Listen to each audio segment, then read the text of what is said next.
curve for sure. Yeah, but it's impressive. I will say that, like, from an outside standpoint, it's pretty crazy to see somebody launch a product, get into retailers. You've got the show coming. Right? Yeah, it's been just a straight up hustle, and like any door that opens, I'm like, yeah, I'm into it. You know, like I got a couple like that the creatives, the card project. I haven't announced that yet, but I don't know if you're familiar with that project. I'm not actually. Sorry. Oh, okay, yeah, it's what's his name? Red Guardian out of New York. He's running a campaign right now. It's called, you can go to the website, but it's called the Creatives TCP, the card project. Okay.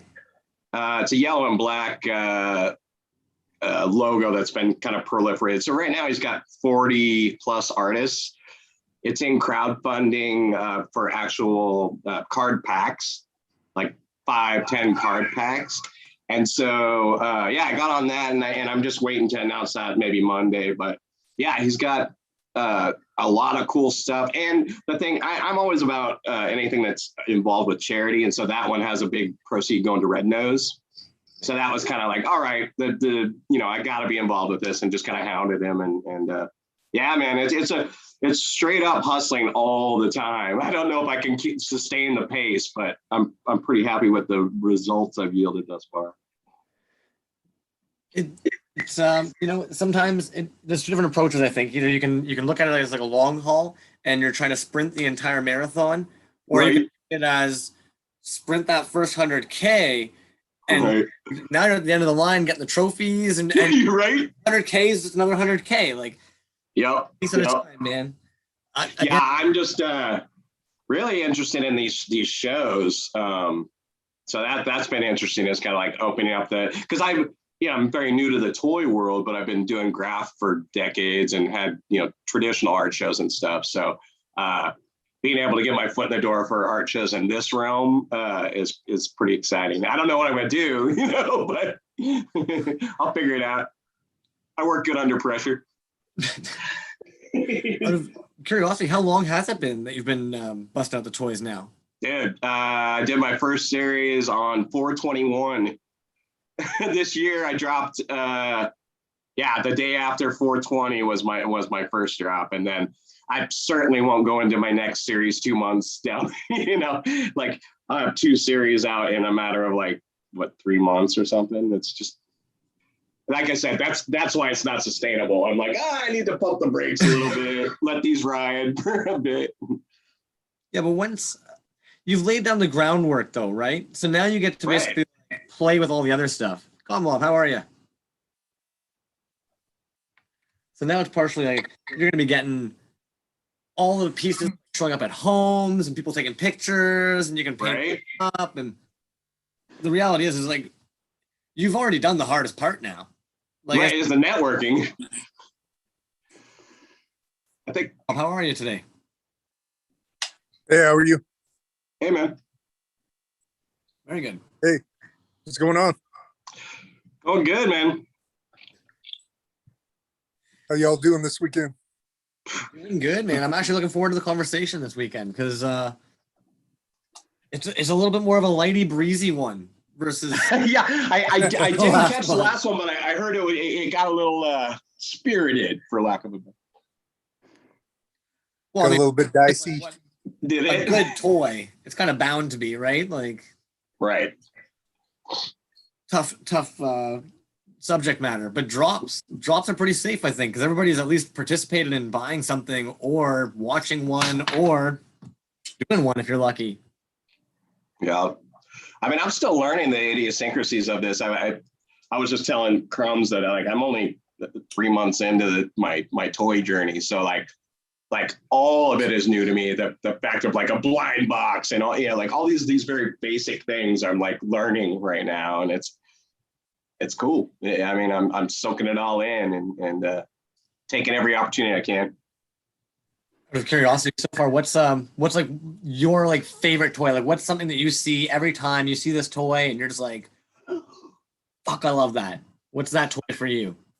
Oh God, I like the super creepy, super detailed gory, teethy stuff. So I don't know if I haven't found one yet.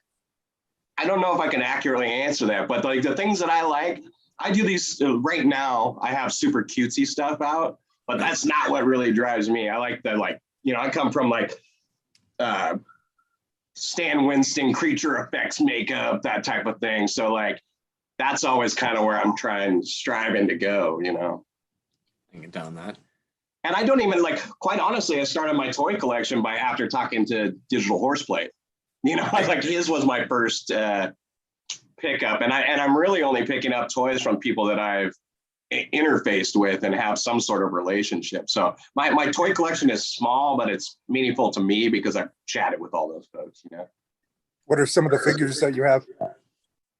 Oh, I just I've got one from Digital Horseplay. What's his? It's the one with the tongue.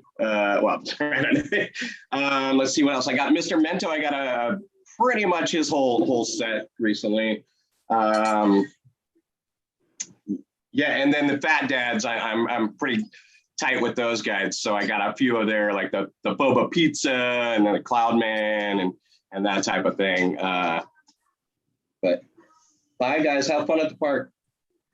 I was talking to Dr. Plops earlier. I thought it was funny. It was almost like the IG algorithm saw that I was talking to him, and then it was almost like all of a sudden it was kind of like, oh, you like 3D printed toys? Well, like these guys make 3D stuff, and then all of a sudden, it's crazy. Like all the suggestions, like resin mats and all the products for the industry that are just like flooding my feed now that I'm in this world is it's crazy to see that algorithm at work. Absolutely. Come on, man. Before we hop into like the thick of it, what's a dope piece you've seen recently? What are some pieces you've seen recently that are just like fucking? And yo, you're rocking the new merch, homie. Oh yeah, always got it. You got we're like got some new shirts. But what have I seen recently? I know I'm always looking at Retro Brand with Deadly Delivery stuff. I saw that they did something for the eye that I don't remember what company it was, but each character was a different eye creature. Oh, cool. So that was the recent one I seen. Oh, you know what? One that I really dug recently, and unfortunately, it sounds like life's kind of thrown him some curves. But Vinny Chav's, his zombie bust. That actually, this is a delayed answer to your question, Crumbs. But that zombie bust from Vinny Chav is tits. Like, dude, the new vinyl he just busted out is absolutely beautiful as well. The Gore-Tex. Is that what you're talking about with the eyes, homie? Yeah, there you go. Ooh. Yeah, the Gore-Tex. I got one of those. Did y'all get any? I had his Jason character in my cart and the zombie bit, and then he's life's thrown him a curve and he's trying to get out from under orders. So I have one Gore-Tex coming, and he wanted to give me two, but I'm like, no, man, I want to hold out for that zombie if there's any way I can get it, So I got one on the way, I think. Yeah. What zombie though? Sorry, man. I'm scrolling through now because I need to know. I know man. Is that talking about though the zombie Gore-Tex? Because that's the Gore-Tex that he's switching hit. Yeah. So I got one of those coming. I think a teal one of those coming. But fuck, man.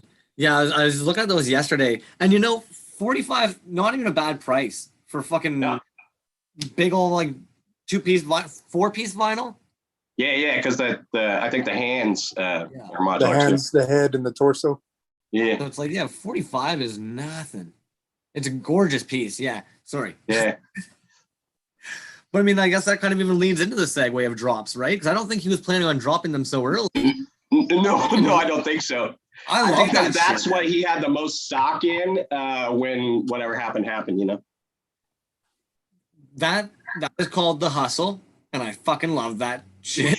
How else can you really put it, right? Like, you had a bag, you needed shit to turn around, and you popped them up in the store, man. Like, that's some fucking grinding. Like, and I see the community, really helping him out and putting his crowdfunder up there, and then I put it on my story or whatever. But like, it's good to see the community kind of hold someone up like that when they're in hard times. I think the Twitter community is pretty good for that in general. Yeah. typically, if they Yeah, it's been a pretty inclusive community from, my 3-month stint in it so far. It's like everybody's welcome on, that, hey, check out this guy. It's just the networking alone is amazing to me. it's pretty organic. Yeah, I expected some of that, but I also expected more of the guarded secrets type thing of like, like the cutthroat competition kind of coming into it. And I'm pleasantly surprised that I haven't experienced that yet. It does exist. It exists in all spheres, right? In the moment that like a dollar is involved, there's going to be right. people who are thinking about it a little bit more than others. Yeah. But you got to fucking keep the eye on the prize, I guess, and that's the most part. So Well, it's a good way that everyone that precedes everyone else handles it, that we welcome everyone else in, because I know people welcome me. Yeah, absolutely. Do we freeze? Oh no. Where's Crumbs? Oh, I'm frozen. Groovy. Good stuff. Oh, it says my connection's unstable. Great. We're all going through the gambit. So even just kind of looking over some of the questions that kind of came in. I don't know if I'm still frozen there or not. So hopefully. No, you're good. You're good. One of the first ones there that I think we kind of touch on is even just like brand name origin. It's always fun. Mob tossed it up there in the questions this week. I figure why not start there. So if you want to, why don't we start actually with Sir One.collectibles? Why don't you let us know about the brand name origin, homie? Oh yeah, well, Sir One's my graph moniker. It's been that way since late 80s probably. So I spent a lot of time, decades, painting walls, running from cops, doing all that shit. Got tired of looking over my shoulder and putting out subpar characters on a wall. So I started going canvases and that type of thing, and it's just always been my art name. And so it was a no-brainer when it came to coming up with the collectibles. It's just tack on collectibles and make it happen. And what state are you from? I'm in Seattle, Washington. Okay. Yeah. What about you? I'm originally from San Jose, California. I live in Colorado now. Oh, okay. Okay. Yeah, I spent some time in the Bay Area for a little bit too. Okay. Where were you out there? I was in the Mission. I was straight up in the city. Mission District? Yeah. Right in the thick of it. What were you in the 20s or? This was in 2000. So it was a completely different city than it is now. It's all gentrified and whatnot. But the Mission was scuzzy and crack whores and all that. And like. But were you on 20th Street on up, or were you below I was on 18th I was on 18th and Guerrero. And then off the Mission, the BART stop, and the 16th and Mission BART stop. Yeah, so it is grimy out there. Yeah, it was grimy. It was we had like the metal closed doors, and the hookers would come and try to like, we'd be sitting on our couch watching TV, and the hookers would be like, "Hey, you guys need a date?" Like you're like, nah, watching TV, go. Yeah, different city now. It ain't like that. Oh yeah. Headquarters. Thanks for hopping in, man. I really appreciate it. I know it's early in the morning for you. That's so good, man. It's not as cold in the shit as I expected it to be, so that's always a win. Glad to hear, man. We were just kind of talking over origin stories. We've got a little bit of the Sir One.collectibles there. Mob, you mind?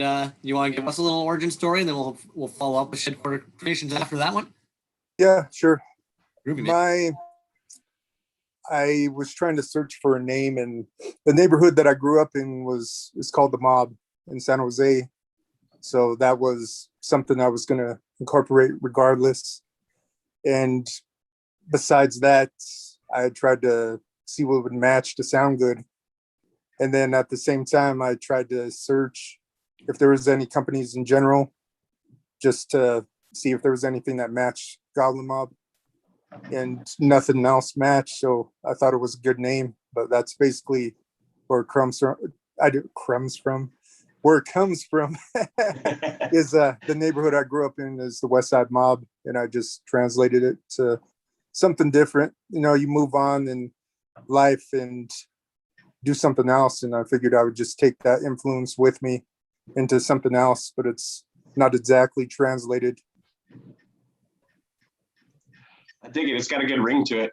Makes me think of the Goon Squad. Goblin Mob. Headquarter Creations. I think we've got a little bit of an idea of where yours is coming from, but you mind giving us a down there?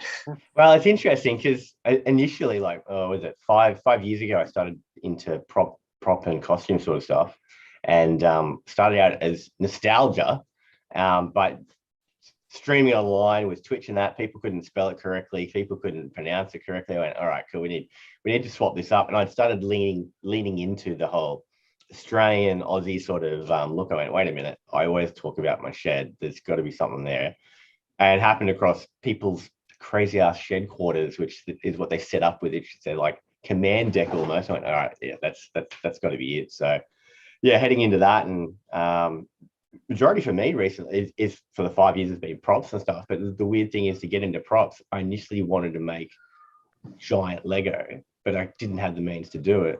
So I got into prop making because that was fun, and learned 3D printing and all that. Next minute, I went, wait a minute, let's get back to what I was originally going to do 5 years ago.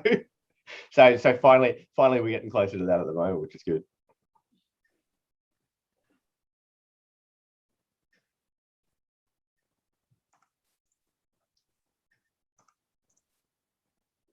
Poor timing on my part.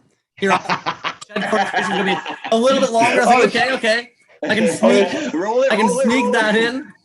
No, that's not. I wasn't sure if the Aussie internet had fallen over, mate. It must have just froze. Sorry, guys. Yes. And we got Epoxy Crusader sneaking in. I think we can usually kind of tell where that one's coming from, but give us a quick little rundown of where the origins of that name came from, homie.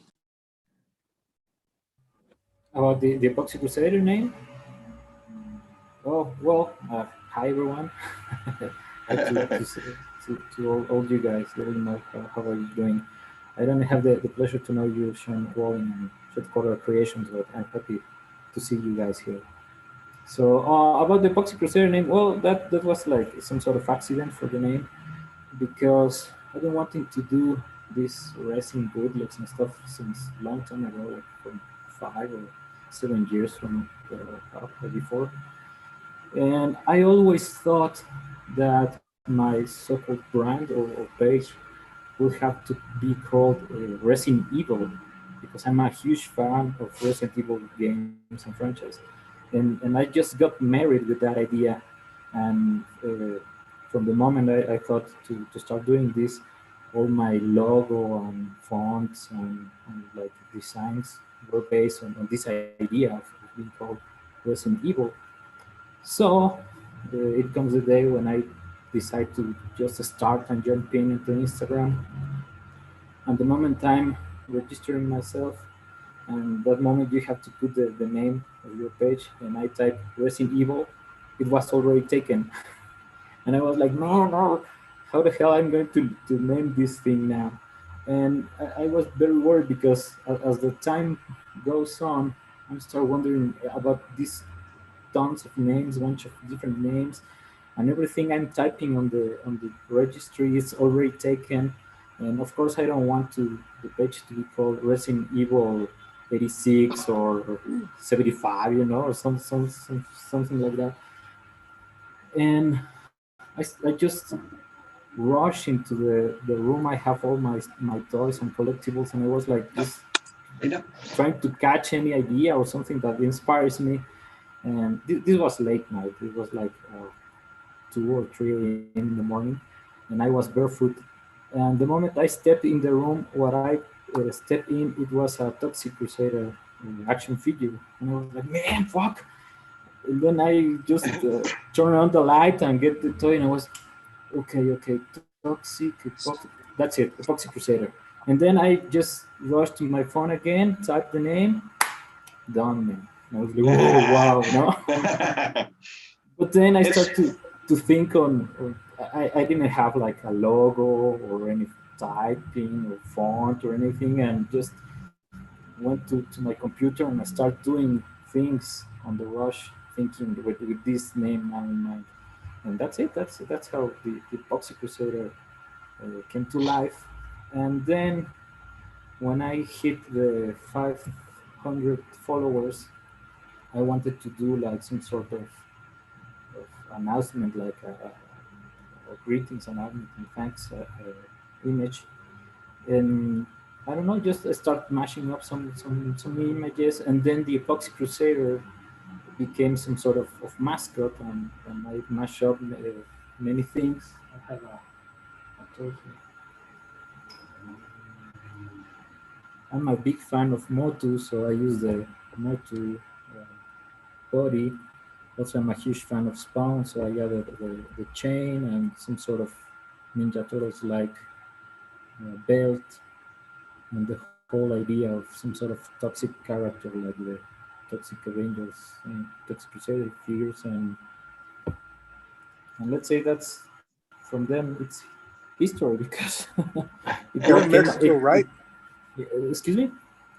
You're in Mexico, right? Yeah, I'm in Mexico. Where are you at? Mexico City, Oh, okay. South City. Flops! Okay. Well, at that moment, everything just like start to come together, and I get that idea of the Toxic Crusader character as a character of my own personality, and that's it. That's how it came. But I still have many of little bags and headers for the bags, and some experiment cards for toys that has the logo of the Resident Evil idea I originally intended to name the whole project. Flops! How are you? What's up? Sorry, fucking Zoom. I'm like a 90-year-old man trying to get this fucking shit set in the fucking ass. What's up? Good. Good. So we're just doing a bit of like a little brand name origin story there, but I think I got yours actually on the IG live that we had last weekend. We're gonna skip over you. We're gonna go right over top of you. How dare you? Good.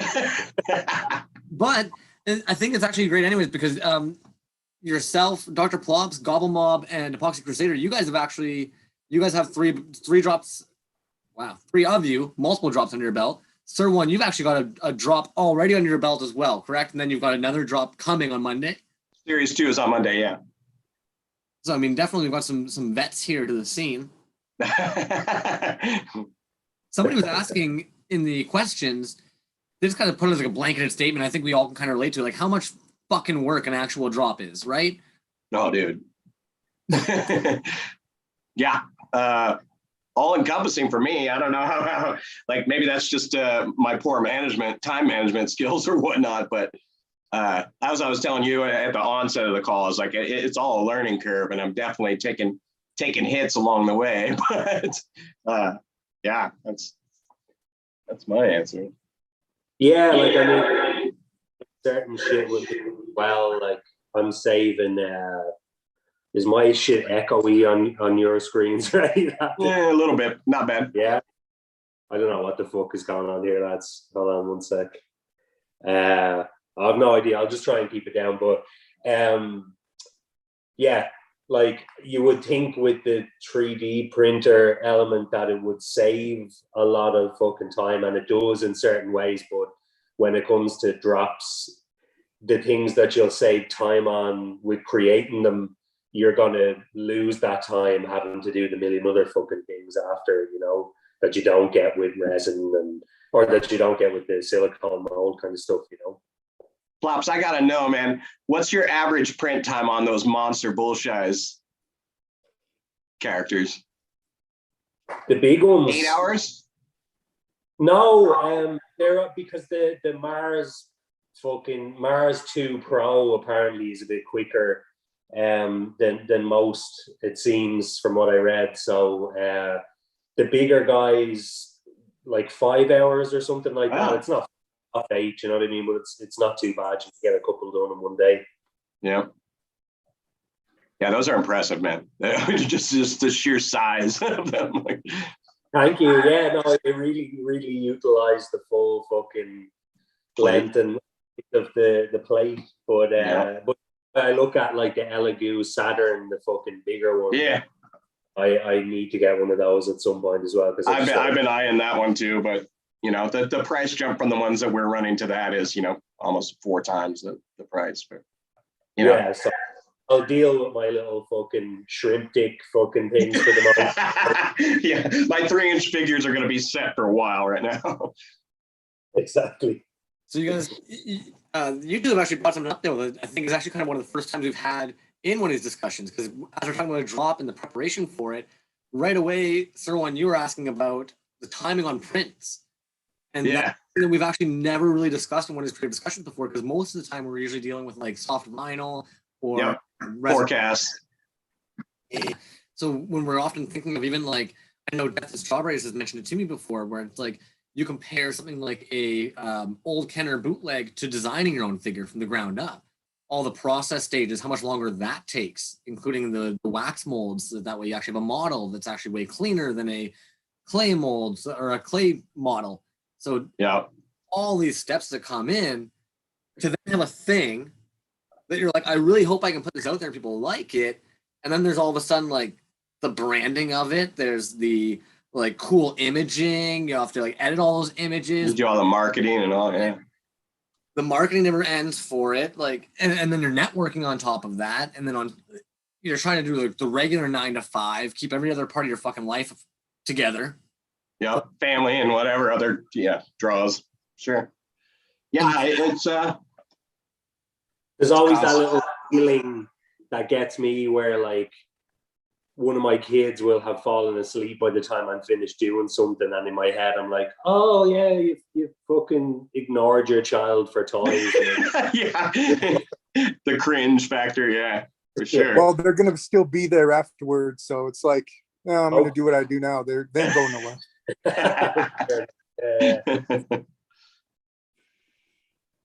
What would you guys say, like, when you are doing that, what's probably like that one, the biggest, like, kick in the ass, and you're like, fuck, but you just don't think about it?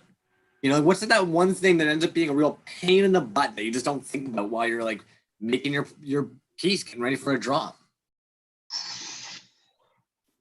Packaging? Shipping costs? Yeah, shipping costs. That's a reoccurring one, especially with you, Crumbs and Plop. Well, and Epoxy Crusader, you're in Mexico, so how does the shipping costs affect you? Like, in order to still be competitive with folks that aren't dealing with international shipping. I know this is probably a whole other stream to itself, but that's a good point, though. All fucking scarier parts of the drop that no one on the customer end of things thinks about, you know? Yeah, absolutely. Well, And I think you've done a good job lately, Crumbs, of in your stories breaking down with your graphics of, like, you know, how a $30 piece can end up costing you $100 due to the same factor, you know? We just don't even think about it, because you know what, where it came up was actually one day you're talking to somebody and they're like, dude, I go on Google and it tells me it's totally different. And you're like, yeah, Google is showing you, like, if I take exactly any Canadian and I ask it what right now this second it is in American, it's not adding in like the PayPal fees and the fact that PayPal did that conversion. Because even when you're looking at it, like, even for a normal human, you're watching like that chain and it's like, okay, $50, yeah, plus 25 for shipping, yeah. Okay, 75 plus $4, whatever, for PayPal. 108, what the fuck? And yeah, where'd it come in? You're like looking down the chain being like, okay, I'm something missing here. And that one little piece is just like PayPal conversion. And something is like, wait a minute, because my currency is in a different dollar amount when traveling to a bank account in digital numbers, you needed to charge me more for what the fuck? I know, right? Brutal. How is somebody supposed to account for that? Like, if anything, I would say, like, it goes both ways. The burn is both ways. You have makers who have no idea when they say, do you mind picking friends and family, that the PayPal fee is falling on them. And on the other side of things, you have other makers who are actually like, I'm going to do things by the book. I'm going to make it so that they're paying for a service. And then they haven't thought to account for that $5 fucking hit that they're going to see every damn PayPal transaction. They think they're doing things like the business model way, doing it awesome. And all of a sudden they're like, holy fuck, I took a $5 hit every sale just by trying to be business. Yeah. I guess I find I fall on both sides of that because I have my web store that's all it's all credit card related, so I'm not incurring those fees. But I certainly do, my share of DM business where it's always PayPal, and so you're always getting hit with that scenario. So yeah, it's sucks. I can only imagine for I guess I'm lucky in the U.S. Or at least I consider myself so for paying lower shipping prices to the majority of my customers. The one thing I find is somebody might be like, well, you don't have to get it, right? But imagine if like right now Dr. Plops decided to only buy from Irish artists, or if she right, only buy something like you're seeing 49% of the dopest toys, and you're just like, but can't get them. Yeah.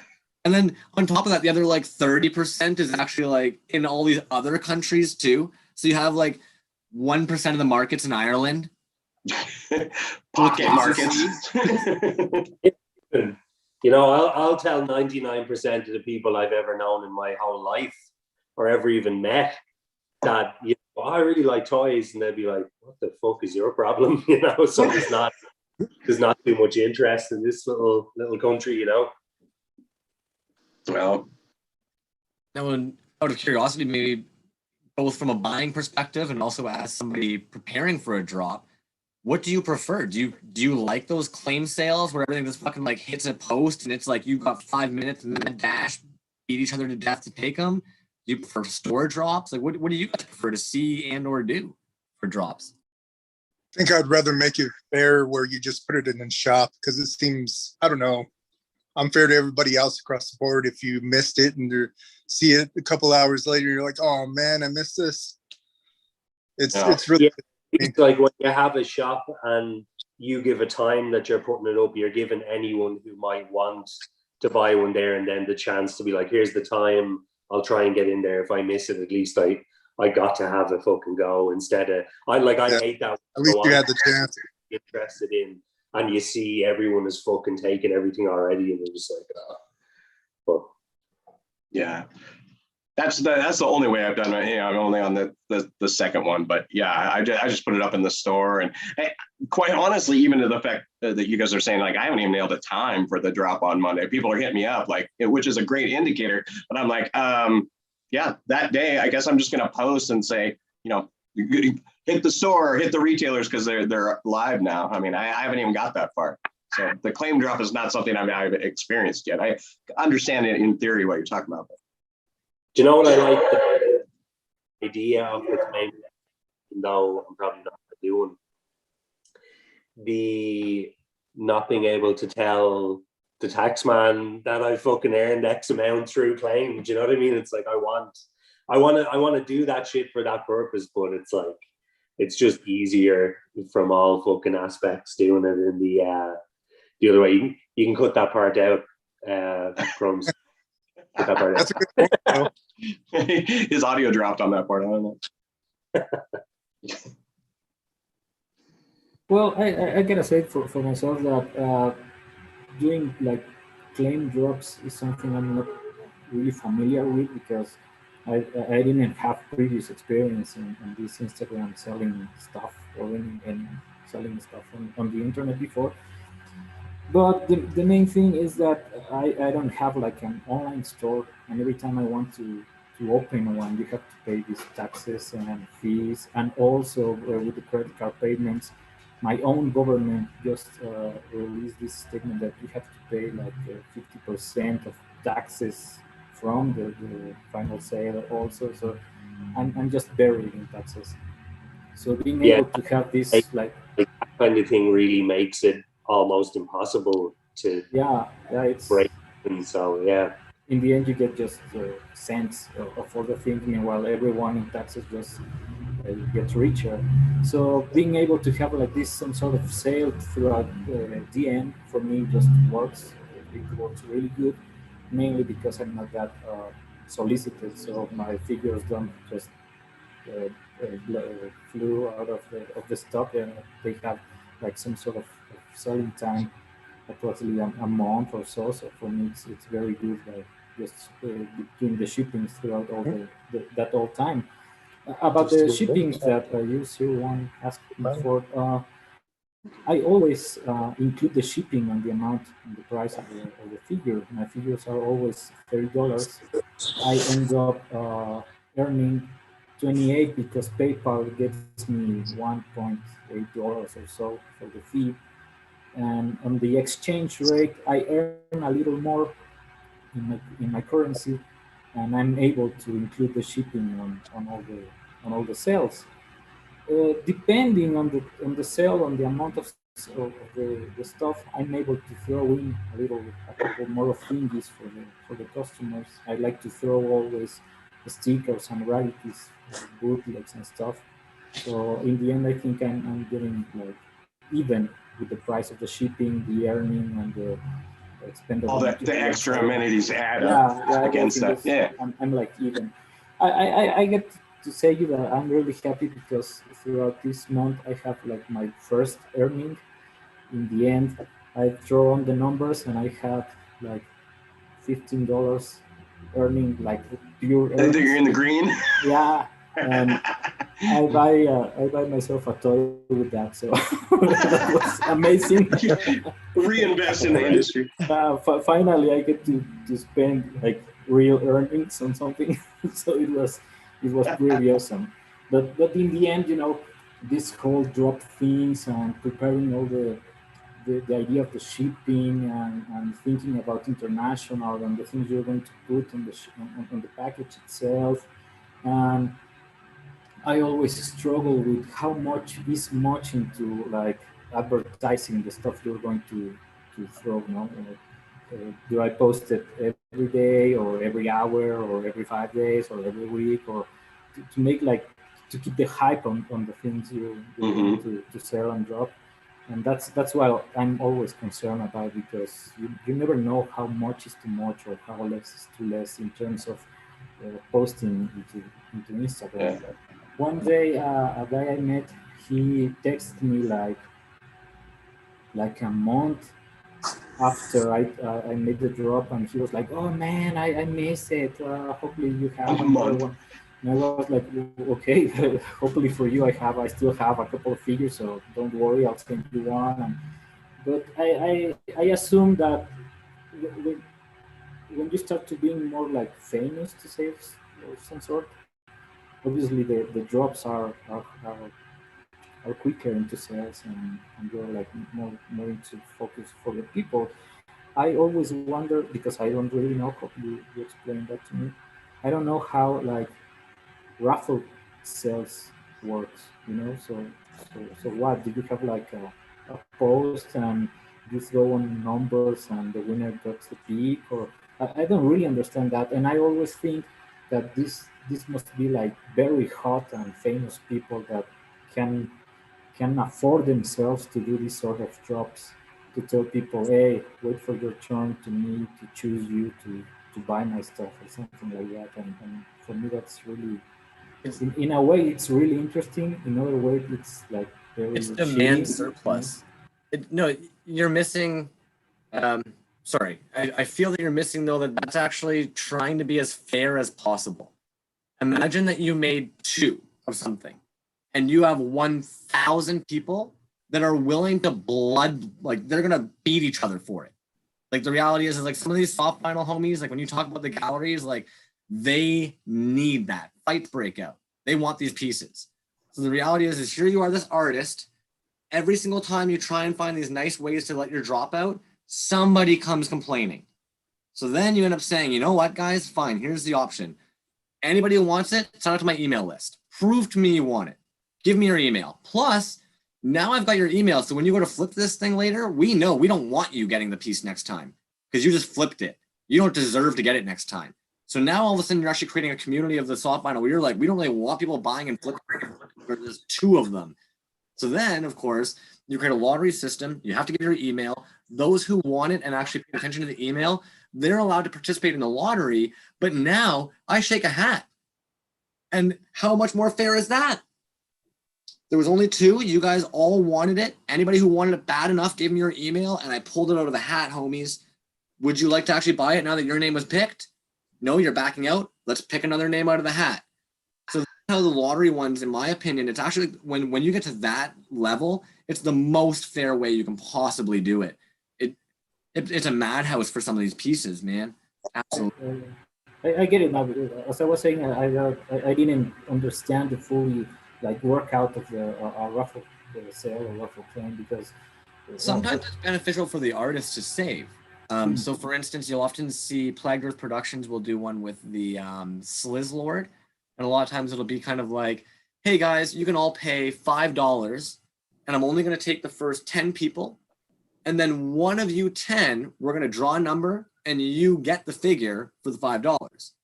So something a figure that might be $50, if you wanted it really badly, but 50 is out of your price range, 5 for a 1 in 10 chance isn't that bad.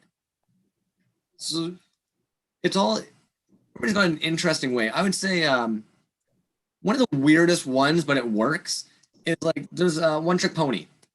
When have you ever seen One Trick Pony do a post that says, "I've got Swamp Things available, 10 right now, play them," or "My store is full"? The reality is that he has an item right now that people approach him and say, "I'd really like one." And depending on where he is on the list, he's like, "Yeah, I'll add you to the list," or "I'm really sorry, I'm backed up with orders right now and I can't promise a timely fashion I'll get back to you, so I can't take that on right now." Why would you bother doing a claim drop or filling a store if you've already got a list of commissions that you're checking them off? As you're checking them off, 2 more are coming in, you're turning 1 away. Yeah. Yeah, I noticed Barely, he's been doing like his Thursday evening sort of Twitch stuff, and it's a raffle in that, but he's building a community behind it as well. So people are subscribing to him there. So he's getting that extra funding in there. He's giving those guys that extra chance in the raffle because they're obviously invested in it. And it's pretty crazy. Like he does 45-hour streams there ahead of time. He knows what he's putting out there, and one goes out, and later on he's working on it, he's talking stuff.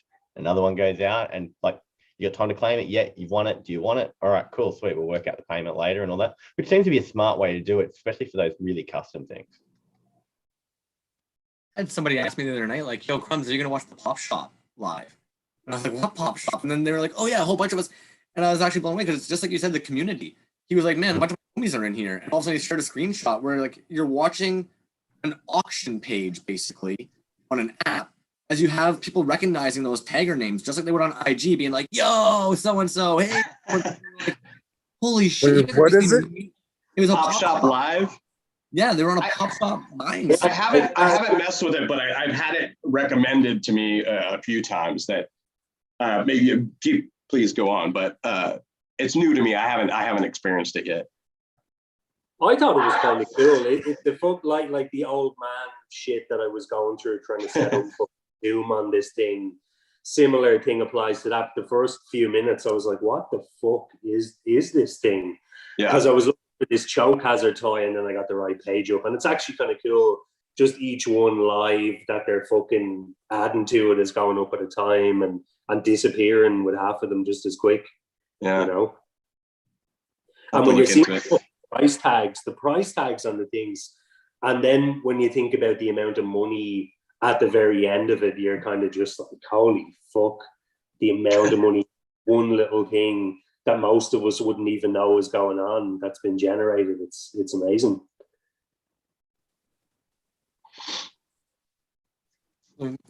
With that being said, like, out of curiosity, this kind of leads into that collector elitism we were talking about the other day, a few of us.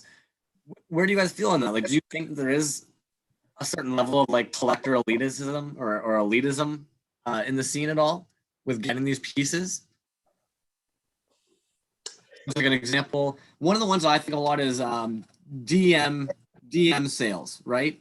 Because the reality is like not everybody's willing to hit a DM. Not everybody was like exposed to the fact they were on sale. Is that not technically like a level of kind of like elitism where somebody else can creep in and be like, "Well, I know you, so I'd like to buy one"? I like the fact that I could message someone having missed something and get it. So I'll always be like, "Yeah, I want that option available to me if possible."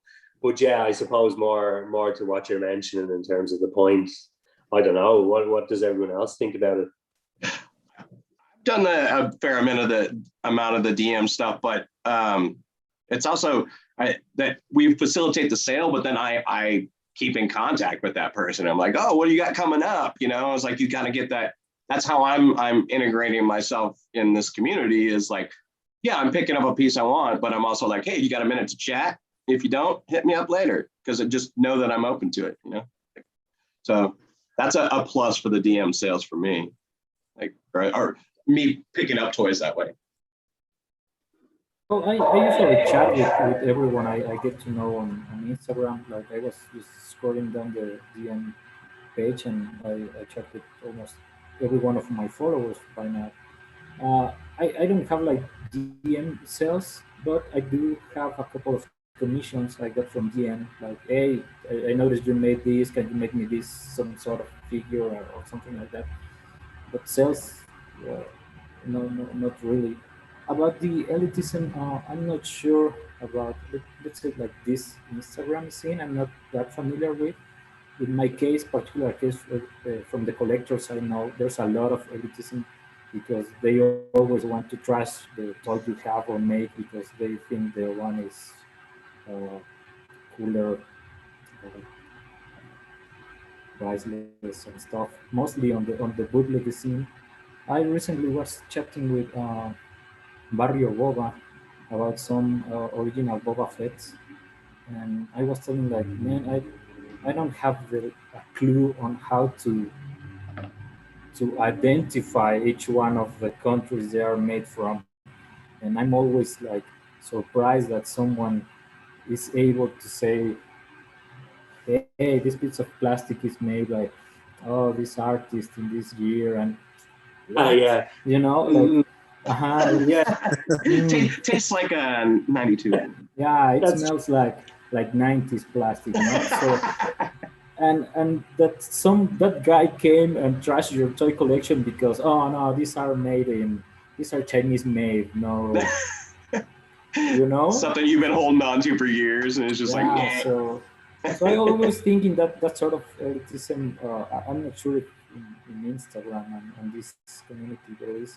I hope that one day one guy leaks one of my figures and said, yeah, this is Epoxy Crusader as well. No, like, This is classic Epoxy Crusader here. yeah, it cuts that little private scene of you packing all your orders, just rubbing your dick off every one of them. Like, I hope someone makes it. They'll know my scent.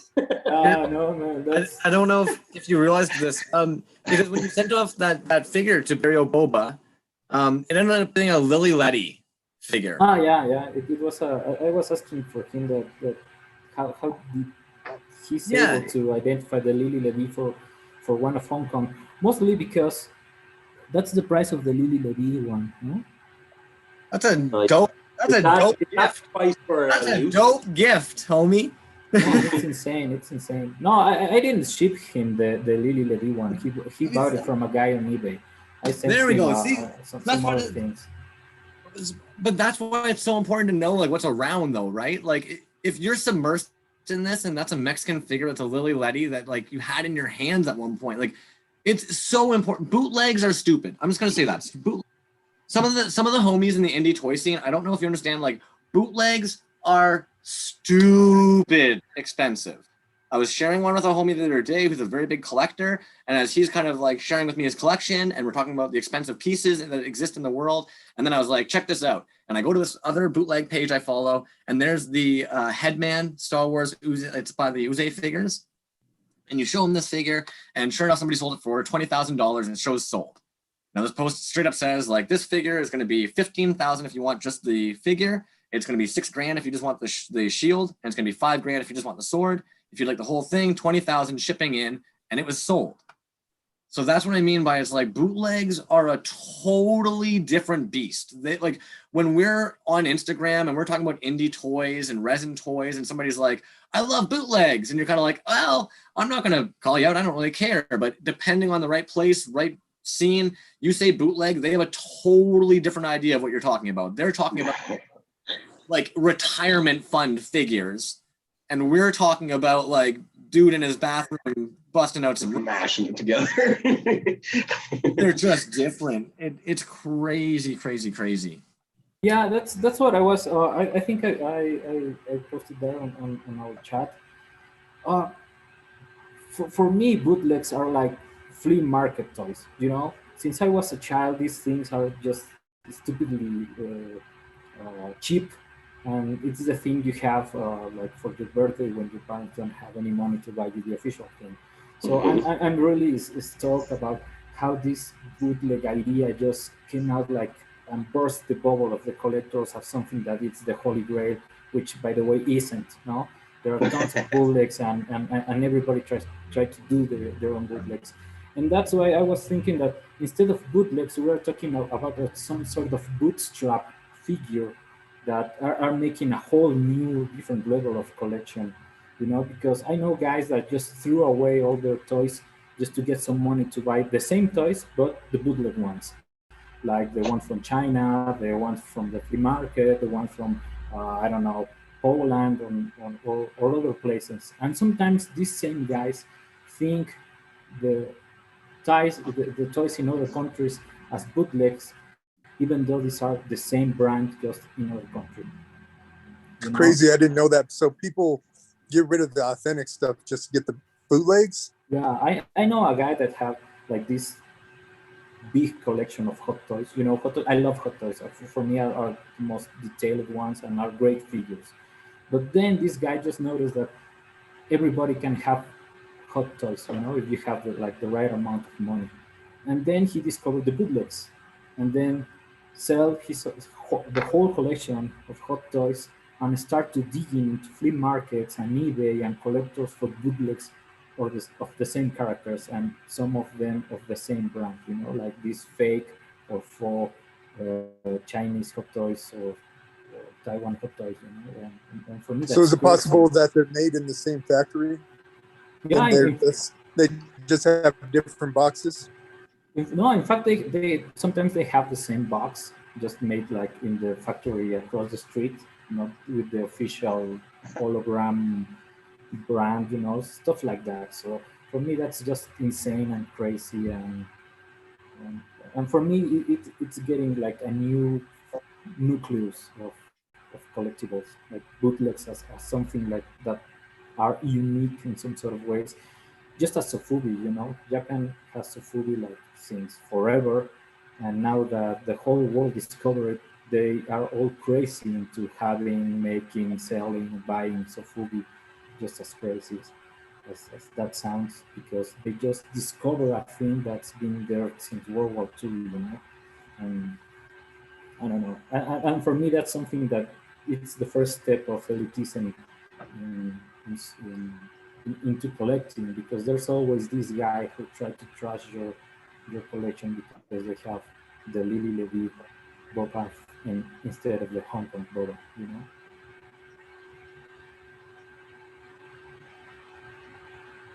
So kind Um, of.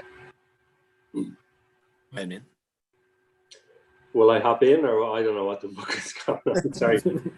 Yeah, I get it now. So sorry, the sound was going there. But I, in particular, am starting to become more and more interested in the whole stick fucking Jabba the Hutt's head on such and such's body or whatever the fuck, you know. Like I put up a picture a while ago, like I just took my own figures, put them on top of each other.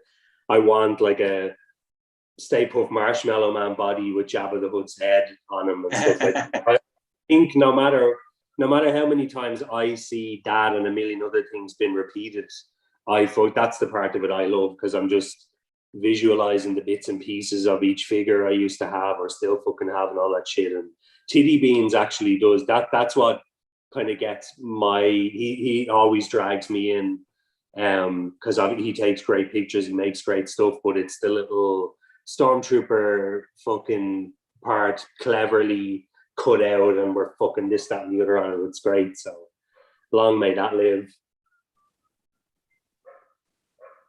That's who I was hoping to drop in to tell their name origin was Titty Bean Toys. So Say it again. I'll ruin Yeah. it. Teddy Bean Toys comes from, he was sitting there trying to think of a name. He didn't want something that was too serious, and it actually comes from a Rick and Morty episode where they're with the superhero group there. I can't even think of their name right now, but there's a man of 1,000 ants, and essentially that's like his like pet name.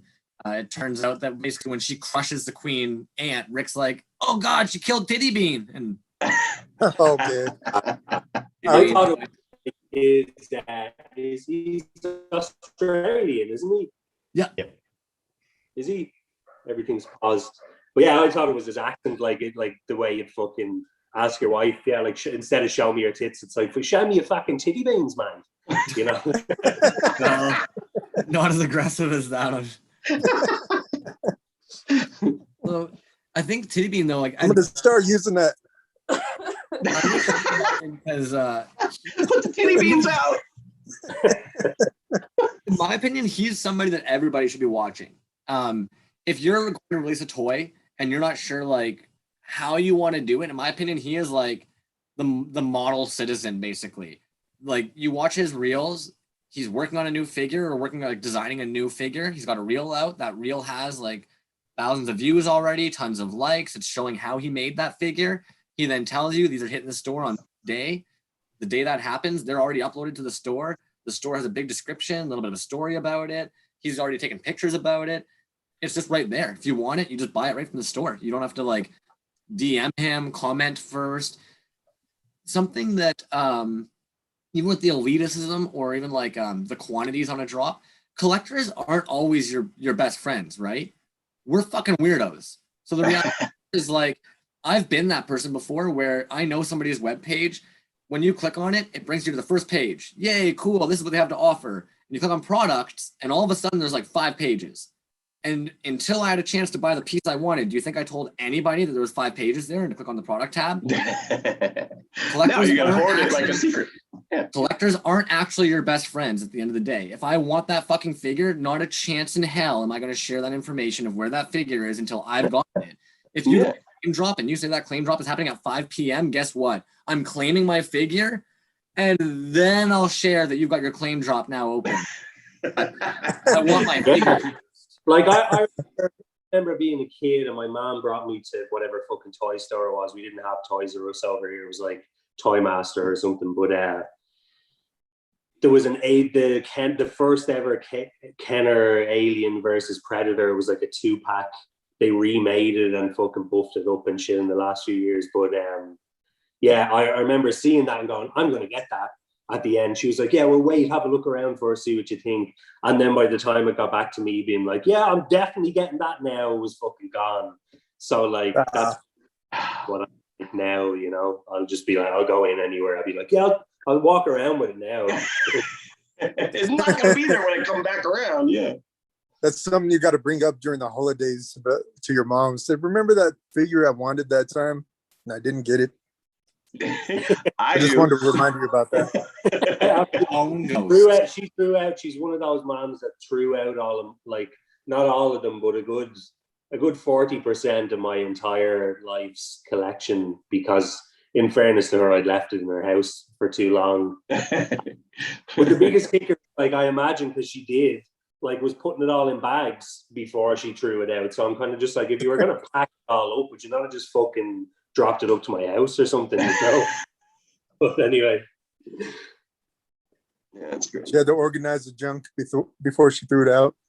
There you go. Polybagged it up. Yeah, she definitely enjoyed rubbing that one in as well. Still.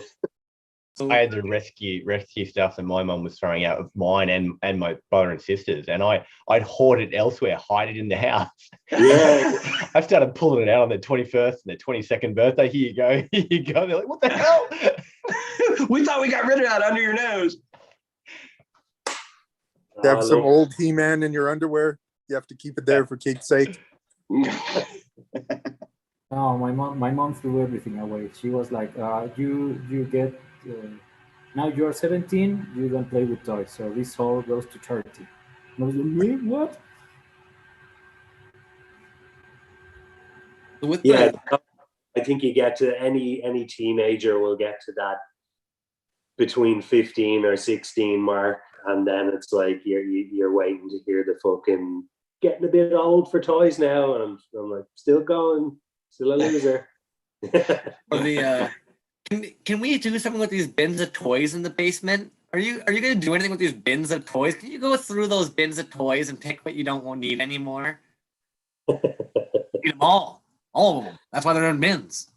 Keep them there. But I think this is gonna be a bit of a tough one because, admittedly, it's always a big divide. So far, it's one of those ones that when you bring it up, the people that currently feel the one way, they're always like, that's how it fucking is, man. And the people that feel the other way, they're like, this is how it fucking is. So how does the quantity you're able to make affect the pricing? And kind of what I mean by that is there's a lot of times in the resin scene, we know not everything makes it in, especially if you're casting and pouring. Sir, one you even shared the one day you had a box of fucking pieces that you were like, these Oh yeah. The Misfit Toys box grows. I mean, it's just casualties. It's part of the process. So I think the one that always kind of comes up is where does the cost of those fall? Because for a lot of consumers, they're under the belief that this person has banged it out. They know exactly how to do it. And from the moment they now know how to do it and they can do perfect 10 times, that's where you're going to start paying.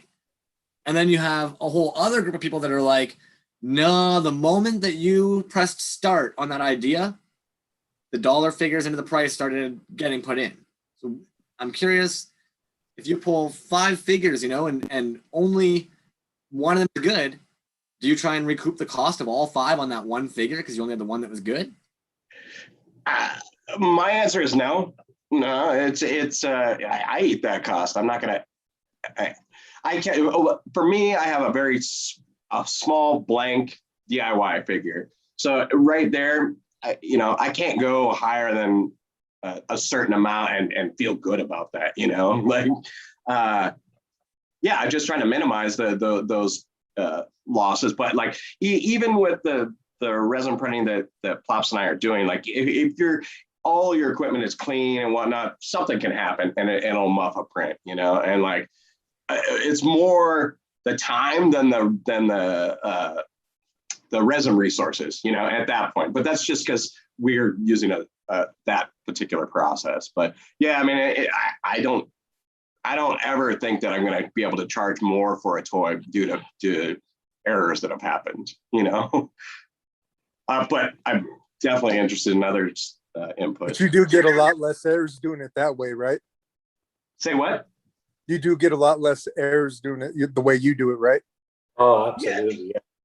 There's no such thing as fucking bubbles, really. With 99. You can't beat that, man. Yeah, I mean, so in that regard, we're not fighting the pressure pots and all that, but yeah, and even at that, everyone who has a pressure pot knows that it's not a fucking guarantee. It's a condom amount of protection. Where you'll be good, but you never know, so don't blame it on us, kind of thing. So you, One and Dr. Bobs, you're doing all these resin printed, like all your figures are resin printed? See, yeah. Okay. I've been thinking about doing that because I don't have a pressure pot, so every pour of resin it's just a flip coin, for each one that goes good, like another 10 are wrong. I never charge the whole materials into the figure. I just sell those because I sometimes give away those to my friends or use it for other purposes. And I'm thinking to buy a resin printer mostly to make the prototypes. At least for casting, because liquid resin it's very expensive in comparison to the regular resin. I've had a couple of fledgling toy makers reach out, and I 3D printed prototypes for them, and they've taken and molded and cast it from there. The smaller Mars printers are for US dollar is less than $230 or something. So kind of when that came to my mind, Digital Horseplay brought it up because that's how he prints his stuff resin printed as well. So I when I was asking him, is it prohibitively expensive because of the cost of the resin? He informed me that you can print hollow to save costs and yada yada yada. That was quite honestly the aha moment. The conversation that I had with him spurred me to start my business and purchase a couple of resin. you know. So 'Cause it was like, can I ask you a question? Something absolutely. that when you're doing work for other people, making a prototype for them, Yeah. do they need a file where there's a figure that's already ready, or can they just give you a picture and you render it later, or how does it work? One cat gave me an OBJ file that he worked up in Nomad and printed it off and, you know, buffed it out, and he's been making his molds, and I don't think he's in a production run yet, but I've done it with mostly I get provided OBJ files or an SEL file. Okay. And it's, you know, I just slot it in between my production stuff, and it's, you know, the cost is minimal, you know, like to print. I did some stuff like some rubber stamp handles or something for a toy maker that they had the stamps made, but they wanted to put the, you know, to do their packaging and stuff. But I've also done toy prototypes as well.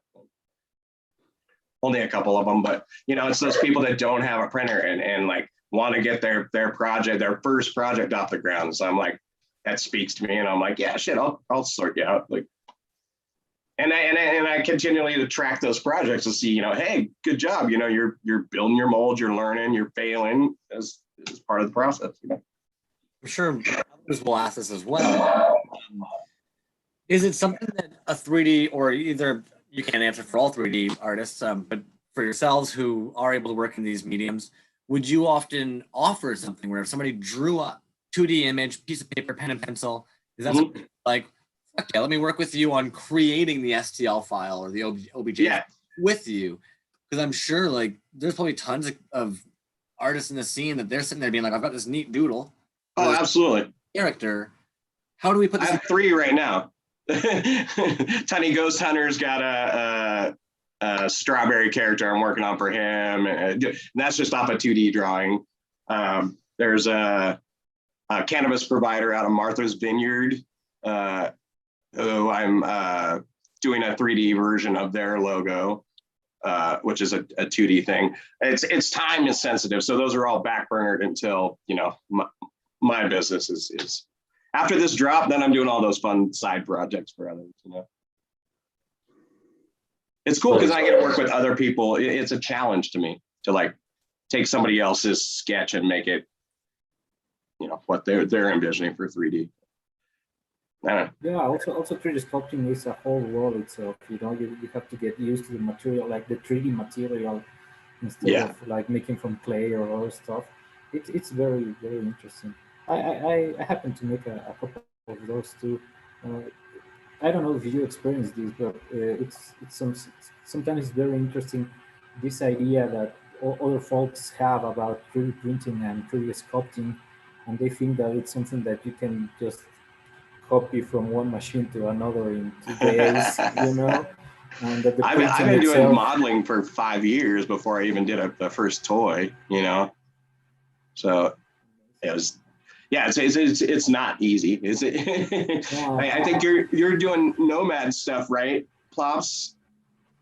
Yeah, I'm doing Nomad, literally just Nomad on its own. So I was mentioning, I think, to Crumbs last week that that's why I'm dying to get my hands on ZBrush, so I can kind of just take certain things a step further in terms of making what I have in my head possible on it. You know, there's just things on Nomad that, even though the options are there with stamps and all this shit, if you upload an image outline first, that it will come up perfectly on it. It's not. It's too flawed. Yeah. So that's where that part is going to come in handy for me anyway. You know. Looks like I got a question for you, Plops. Shoot. When you sent your, what would you say, your sculpt to get it? Yeah, there you go. When you sent your sculpt in to get it proofed, like when they do the wax proof, what did you send in for the Sofubi? As in, like, what? How did I get the? Yeah, it was the file I sent, STL. Is that what you mean? That's all you sent? You didn't send in a figure? No, which is great. Obviously, that's been since the dawn, since all of this shit started. That was the kind of main way people were doing it, where it was like, and again, I think that's something we talked about as well the other day, where you're cutting out that middleman now. As long as you have your digital file, you're not waiting on shipping of your figure you've hand cast to somewhere, and then them doing shit and fucking sending you back this, that, and the other to approve whatever it might be. So that really kind of, that part cuts out a lot of the waiting, you know. Yeah, that's cool. I didn't know that you did that. Yeah, and I wouldn't mind, but like the you know, as long as it's STL and someone has the proper setup, like ZBrush or whatever the fuck they use pre-production on their end. Sorry, the fucking weed kicked in there for a second after completely forgetting what I was saying. But what the fuck was it? Something about help me out here. As long as Just tossing digital files back and forth to expedite the process. Yeah, like STL, sometimes when I'll get an OBJ or STL file that's, you know, anything, a final product, depending on what program you pull it up on, it could look different, you know. So like if you've designed something on ZBrush and I was to open it on Nomad, it might look like there's a fucking pixel or two out of place in the equation and something isn't as smooth, or you might see a random jagged edge on something. But I think that might be from like absolute quality of ZBrush file fucking mashed up, transferred over to my aliasing kind of.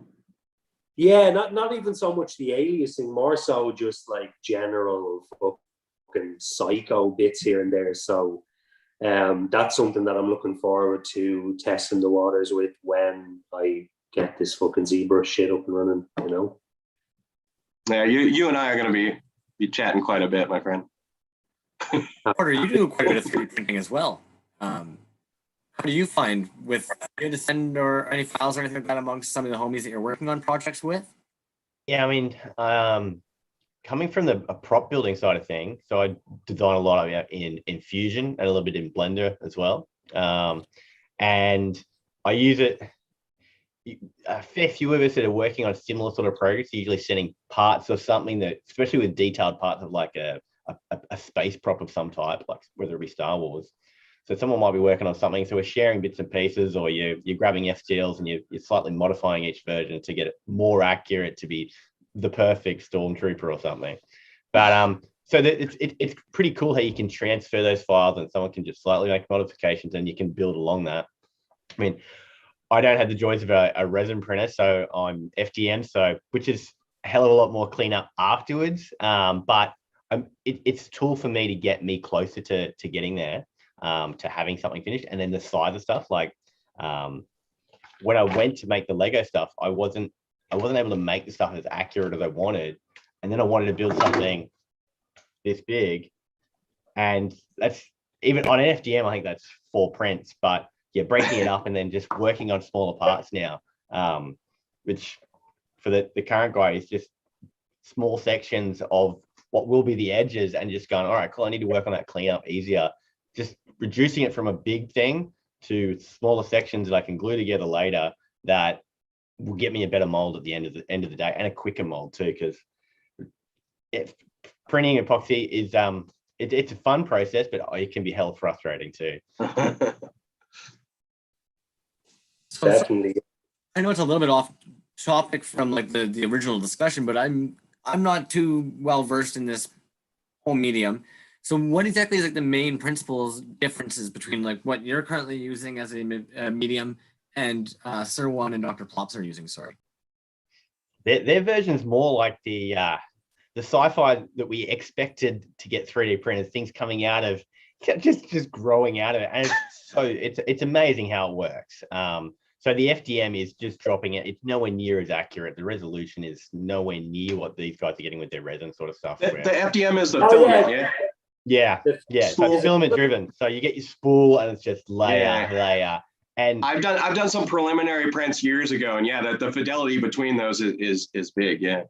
And the cleanup is massive, especially when you get a major shift in a curve. Yeah.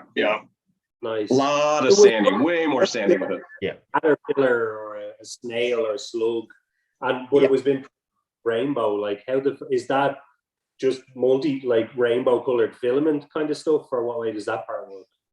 Yeah, so a lot of there's certain filament places will let you actually make your own recipe, so you can get your bit of glitter through there, you can get your different colors, and Wow. some places you can walk in, some places you can pick from a whole bunch of they're basically a small pellet, and they offer 40-50 different pellets, and you say, I want this much of this, and then you get your spool, whether it be a 1 kilo or a 3 kilo spool of your special flavor. And then the joys with FDM is because of the additives in each of those filaments, as it hits your heater in your heat block, it changes how well it wants to bond to the next bit and how much it wants to leave a gap, and which is just finding, for me, I've been sticking with the same filament for a long time. I've got it dialed in. I know what I want now.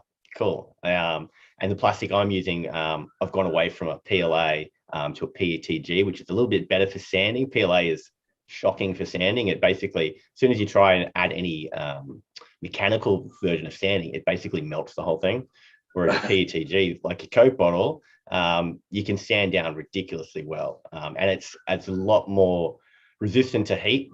So my initial sword was PETG, and then getting through close to finishing, and I went, wait a minute, it's got a honking big wall at the top, and so the whole thing spreads out left at the last part, and that was because of the heat in my shed, because Australia gets bullshit hot. Man, hot. And so all right, great, cool. I need to redo that all again. But yeah, dealing with those layer lines, and just I like to use a bit of wood putty actually to fill in major gaps. And then I'll actually go in with more of the Tamiya sort of basic putties, and then it's just sanding. There's a hell of a lot of sanding in comparison. You guys no doubt have to rough your surfaces to clean up for when you're wanting to paint and that, but yeah, as soon as you in FDM make a massive curve like this, the layers can't stack up. It starts basically making a step, basically. Yeah. So Yeah. They don't prepare you for the sanding when you get your hands on the printer.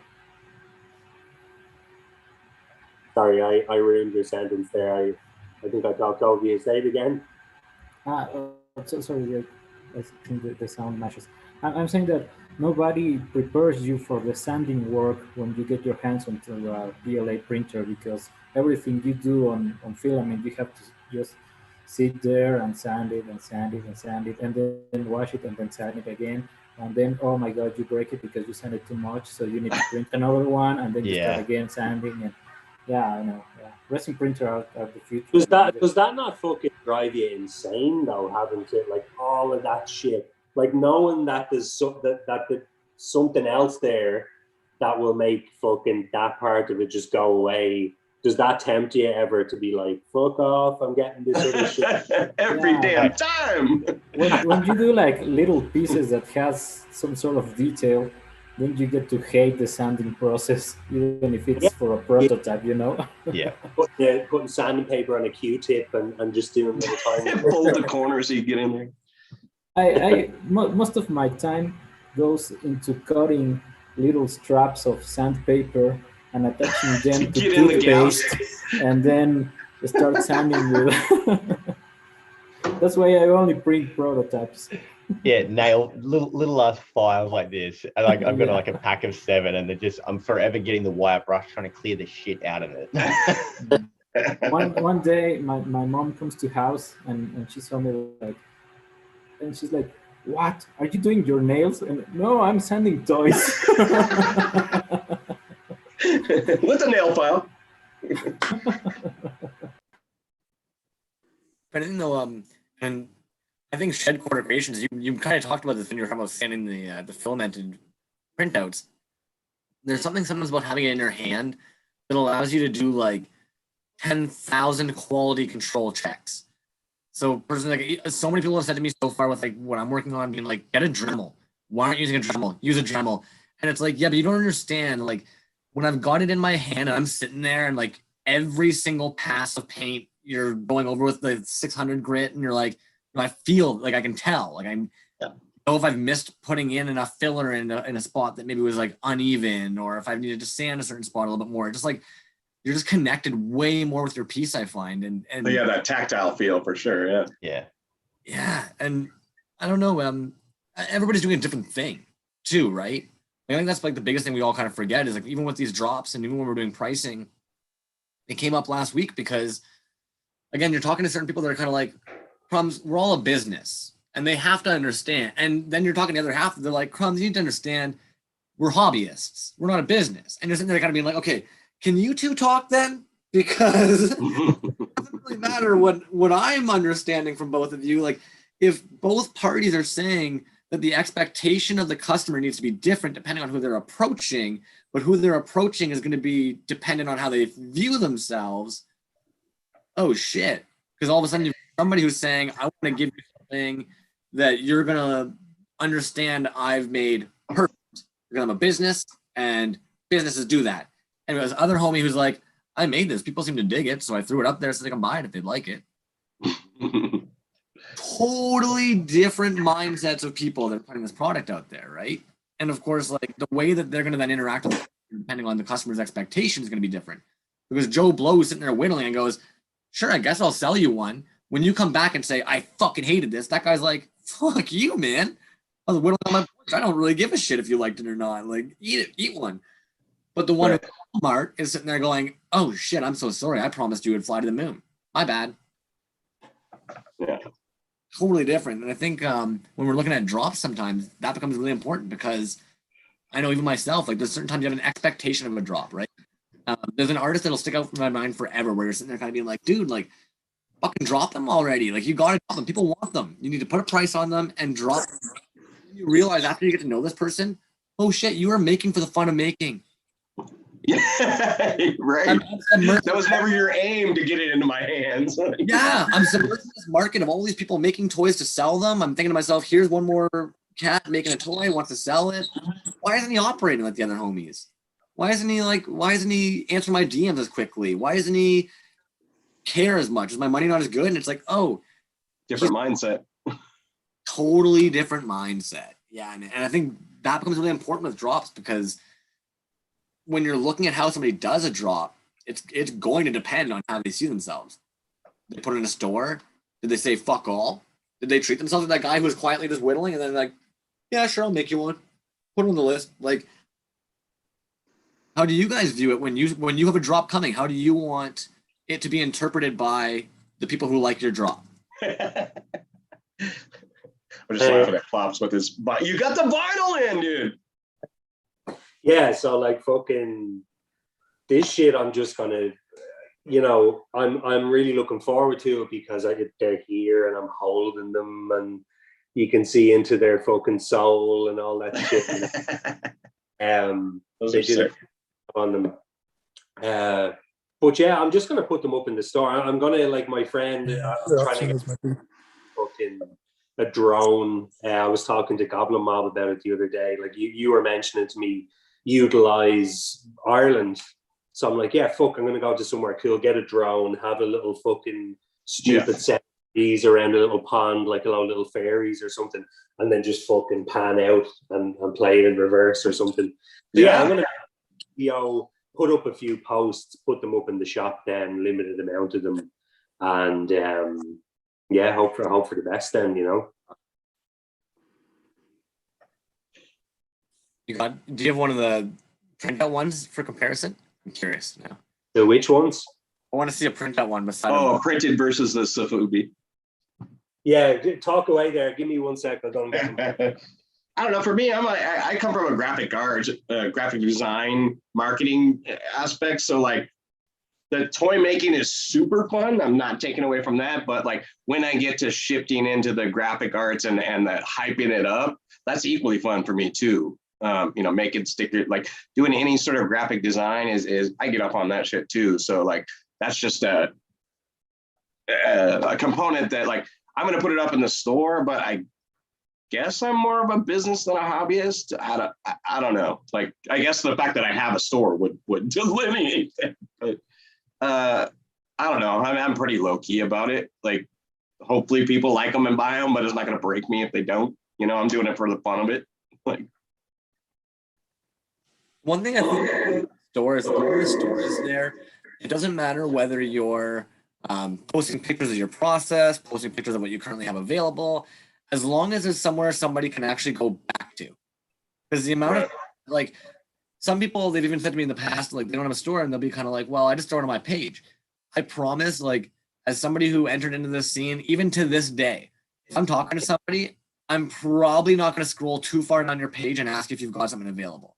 I'm going to assume it's long gone. Like, if we're going past a month or so, I'm not going to be like, hey, did you maybe still have some of these left? Like, I have to really want that piece and really know you well to push that. That's why I was kind of laughing earlier at Epoxy Crusader. You're talking about the gentleman who'd hit you up a month after your drop, and I had to laugh. But luckily, you were able to sort them because you had some backstock. But like, yeah, it's pretty presumptuous after a month to be like, hey, you still got that around? Like, well, But then- I think for me it was that always has like fucking.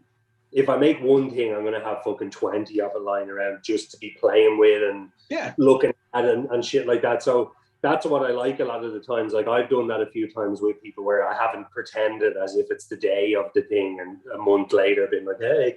But I've gotten onto people and literally just said like, hey, don't suppose you have any of those lying around anywhere. I want to buy one right now. And it always ends up being funny in some way or working out. So it's kind of, it's strange and cool at the same time, I suppose, isn't it?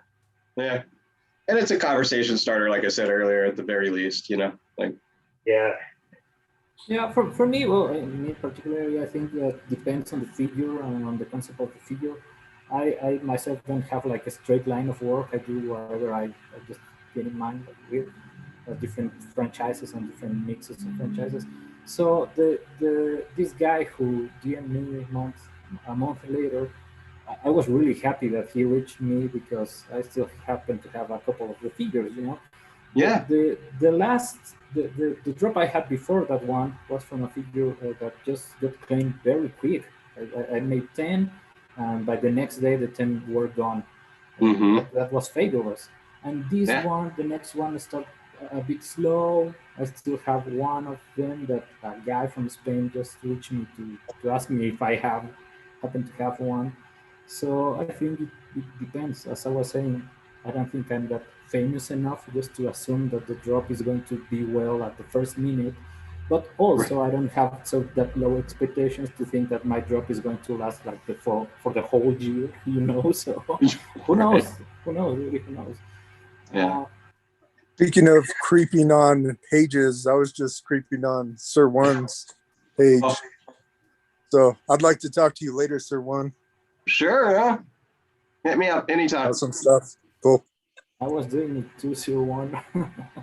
Also, I'm trying to creep on Dr. Plop's Insta because I have a lot of questions on Sofudi, but I didn't find him, so I might do. Hey, Plops, do you have your printed and Sofubi? Yeah, hold on. Titty beans. We're back to Titty beans. Yeah. the fucking noticeable difference there. They're quite. Oh yeah. Even with him beside it, they're smaller ones, obviously, but yeah. So I'm pretty happy with that. And then one of the chrome kind of older one, I did that relatively big. Nice. Well, so the one in your left hand is how big the Sofubi is? The pink is yeah. All of them that you got? Okay, that's awesome. So yeah, I'm happy. They're not too big, not too small. That is what she said. You have two, don't you? The Sofubis. You have two Sofubi designs, yeah? Yeah. So the second one, even though most of you will fucking, if not all of you, if you lick my ass well enough, I'm sending a couple out and shit like that. So the second one, I kind of want to do the whole make a bigger deal of it maybe than it probably will turn out to be. But I want it to be like fucking Ghost of Revolting Blob, like spectral fucking ghost or some shit. So I don't know if I'm going to put that up just yet, and whoever the fuck I'll be sending it to, I'll just be like, hey, put the pink one up, don't put the other fucking thing up. So and we'll see how that goes. But yeah, I have two of them, and I'm just going to be selling them fucking at different points. So hopefully that'll work out. And today I was on to the guy in Intercept again. And yeah, I'm just trying to get the fucking bullshies version now. So like with him, with the two regular ones you can see here, I tried having them a bit fatter and a bit taller. So I want, this is 4.2, I don't know, because they have to add a tiny bit on to allow for shrinkage, but they always end up working out like a tiny bit taller rather than smaller, which is good. So he's 4 point something. I want the bullshies guy to be like 6 inches tall, just so he's a bit fucking chunkier. And at that point with bullshies as well, I look forward to the fact that it'll be more Orby, like, you know what I mean? It'll be a nice heft while holding it, even though they're quite light. That's cool. If you go the extra 3 inches, the other Safubi guys will call it a standard. I know that sounds so stupid, but in like the weird gatekeeping side of things, a standard Safubi figure is 9 inches, and some of the artists will actually intentionally size that way because now you're in that category.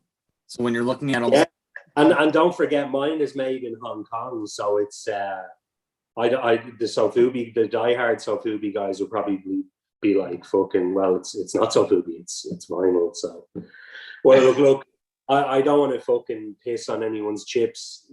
Like, I'm doing my best to just be like, that's what I want to do. So hopefully too many of them mightn't hate me for it or whatever. But yeah, China vinyl, I'm happy with it so far. Good quality, nice smell. Do you ever were you those kids? I was that kid that every toy I ever got, I'd be like, oh yeah. So yeah, there's a good smell. One of them. That's why I'm kind of retarded now. Snipping all those fumes for the years. Probably the best toy I've smelled in like 25 years was the Epoxy Crusader He-Man bootleg that came. I don't think I've smelled that in like 25 years. When I popped open these guys, the Dalucha Libre thing, oh my goodness, that blow plaque. I was 5 years old again. Smoking Lotto with like toys and chips and like hunting rifle shit and like all there. And I was just like, whoa. Yeah.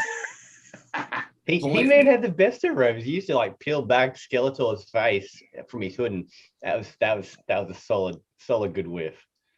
There's just something about, I think that's even part of it, right? Like there's aspects of toys that we don't even know we're looking for. I was talking to somebody the other day, like it's funny to me when I sometimes think about soft vinyl and Safubi, why I love the touch of it so much. And then my brain shot back to it. It's like the very first toy I ever bought on my own was a dog chew toy. Didn't own a dog, just saw a toy, fucking loved the way it felt, loved the way it looked. I came home and my parents were like, why did you fucking buy a chew toy? I now had to defend how badass this toy was, right? Like this dog toy was. No, I needed this. Like, oh shit, that's why. But the question comes is, how did it chew? You know, pretty not bad. It's that nice, like thicker, durable stuff, not to just rip away too easily. They take it out of your hands and throw it out into the yard. Fuck, man. I'm sure like most of us, who remembers half their childhood at this point.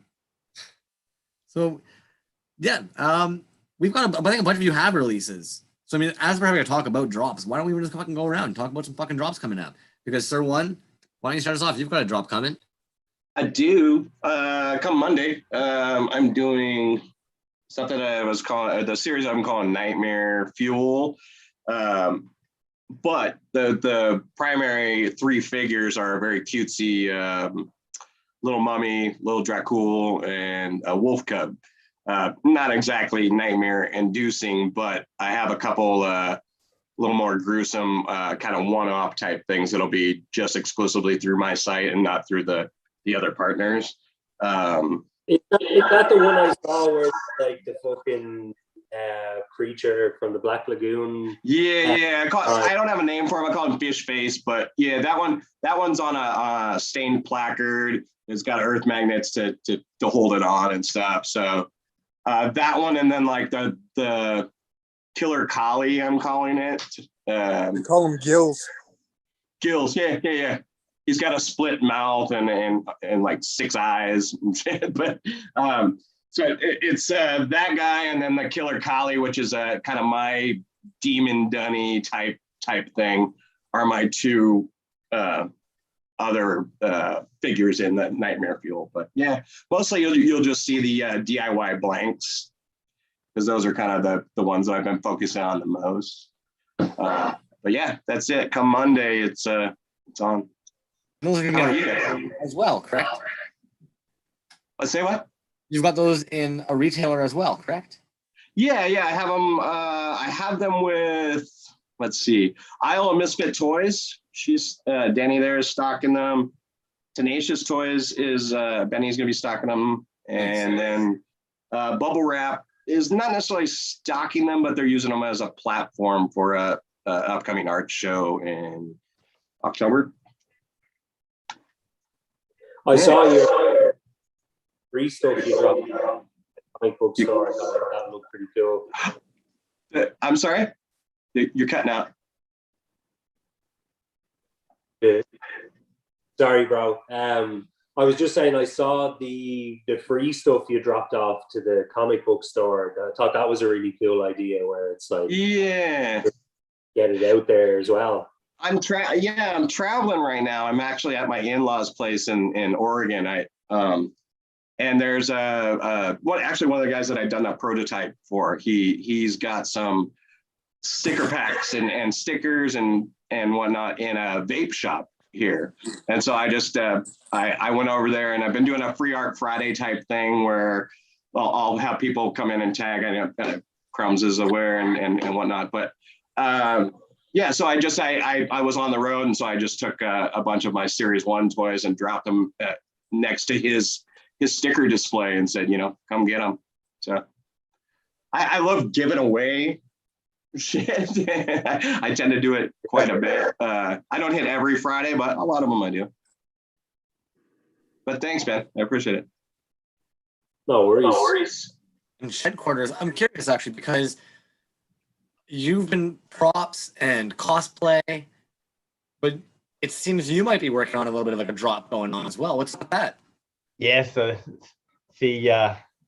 slowly working on things, and like actually finding you guys in the toy community has actually helped me sort of centralize my vision on how to get to the point of actually releasing these things. I mean, it's been a project I've been working on, wanting these giant pieces of Lego for like 5 years, and wasn't in a position to make them, and then eventually learning Fusion, learning Blender, getting the 3D printer and getting the finishing, and then going into the props. And then COVID rocked up and really killed the cosplay and prop stuff a lot. And went, all right, cool. I can work on the project I want to work on. I haven't got commissions coming in the door for a bunch of stuff at the moment, because no one was going to any cons.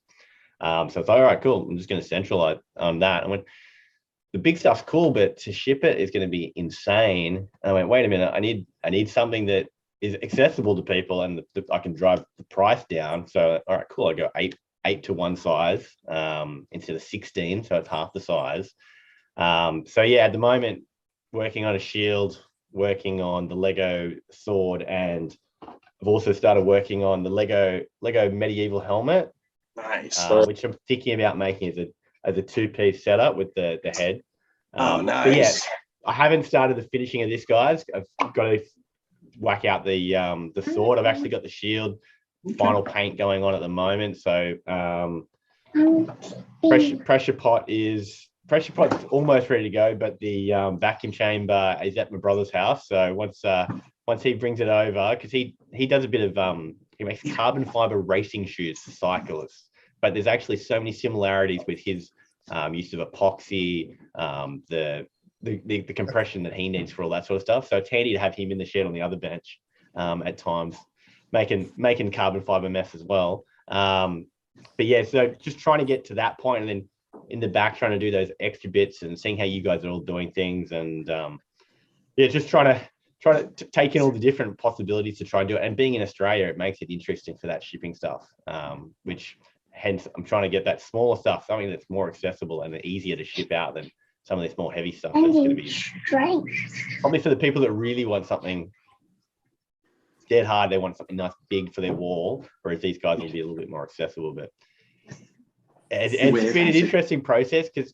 commissions, like you get half your money to cover your stock, and then you'd make it, and then you'd finish off the sale. But now a drop, until I found you guys, I had no idea that that was even an option to basically build up some stock, put it out there. Once that goes, which then helps you fund your next bunch that you're building, and that process through as well. But a totally different world, but it makes a lot more sense.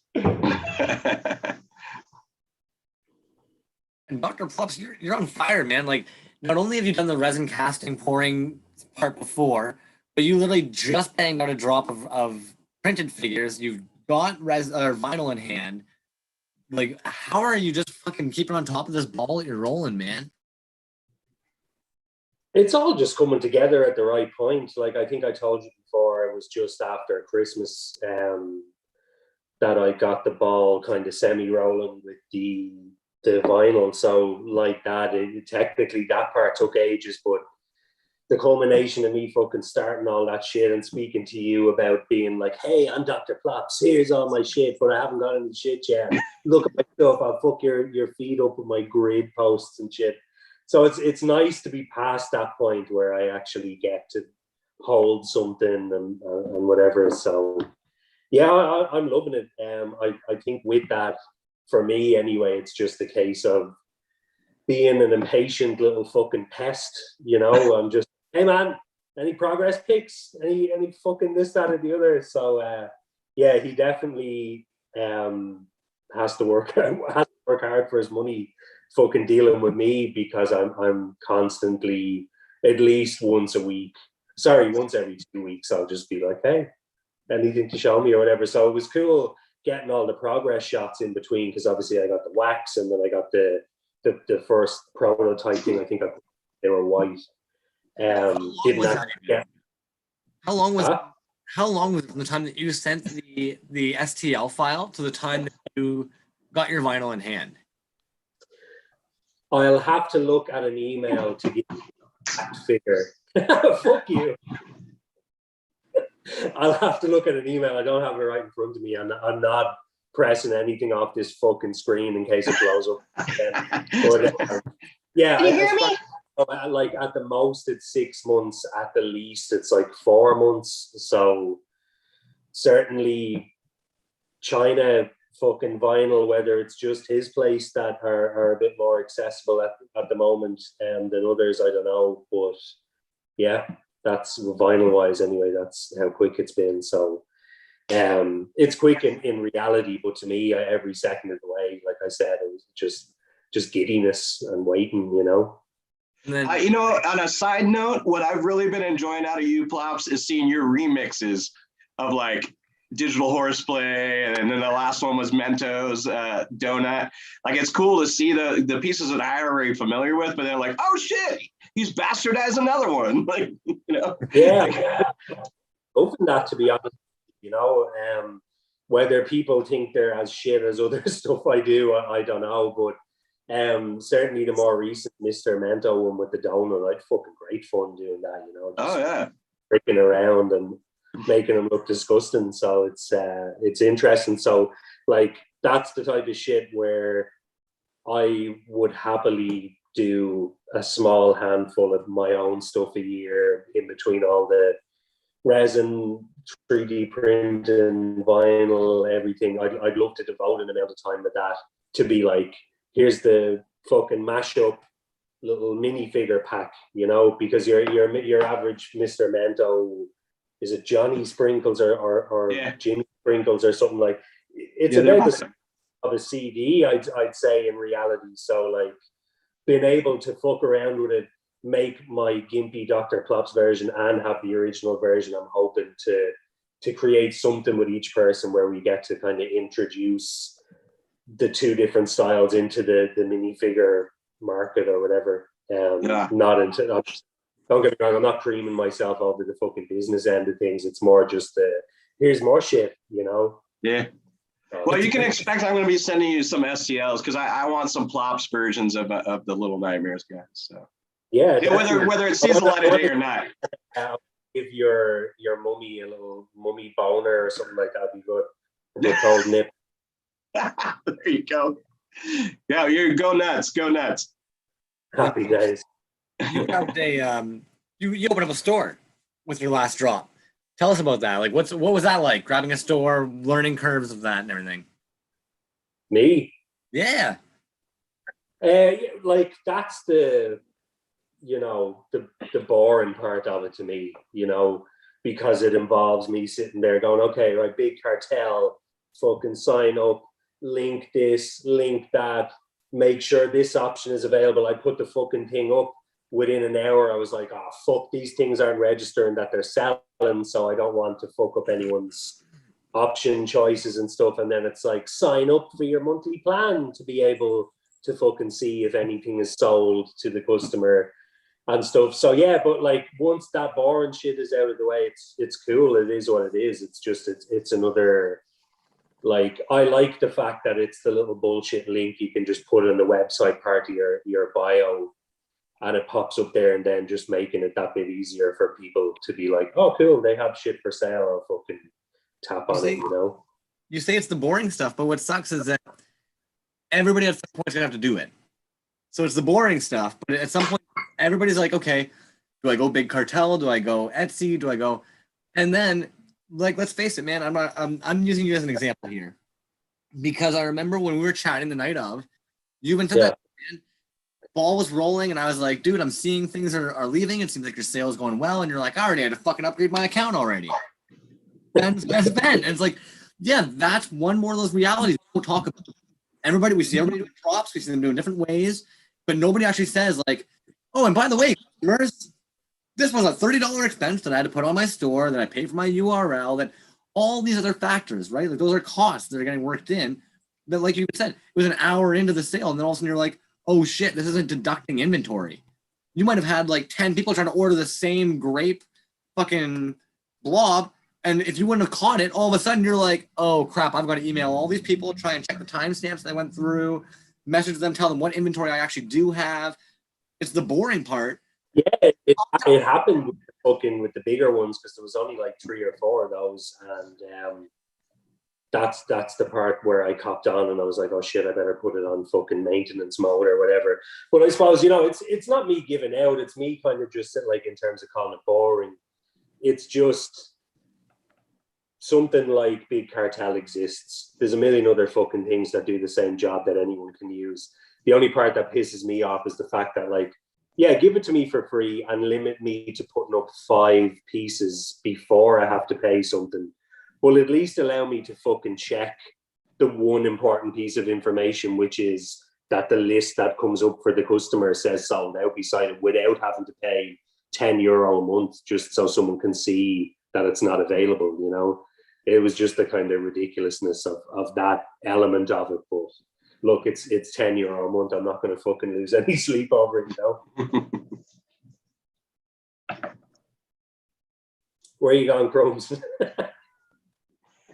He's smoking off camera.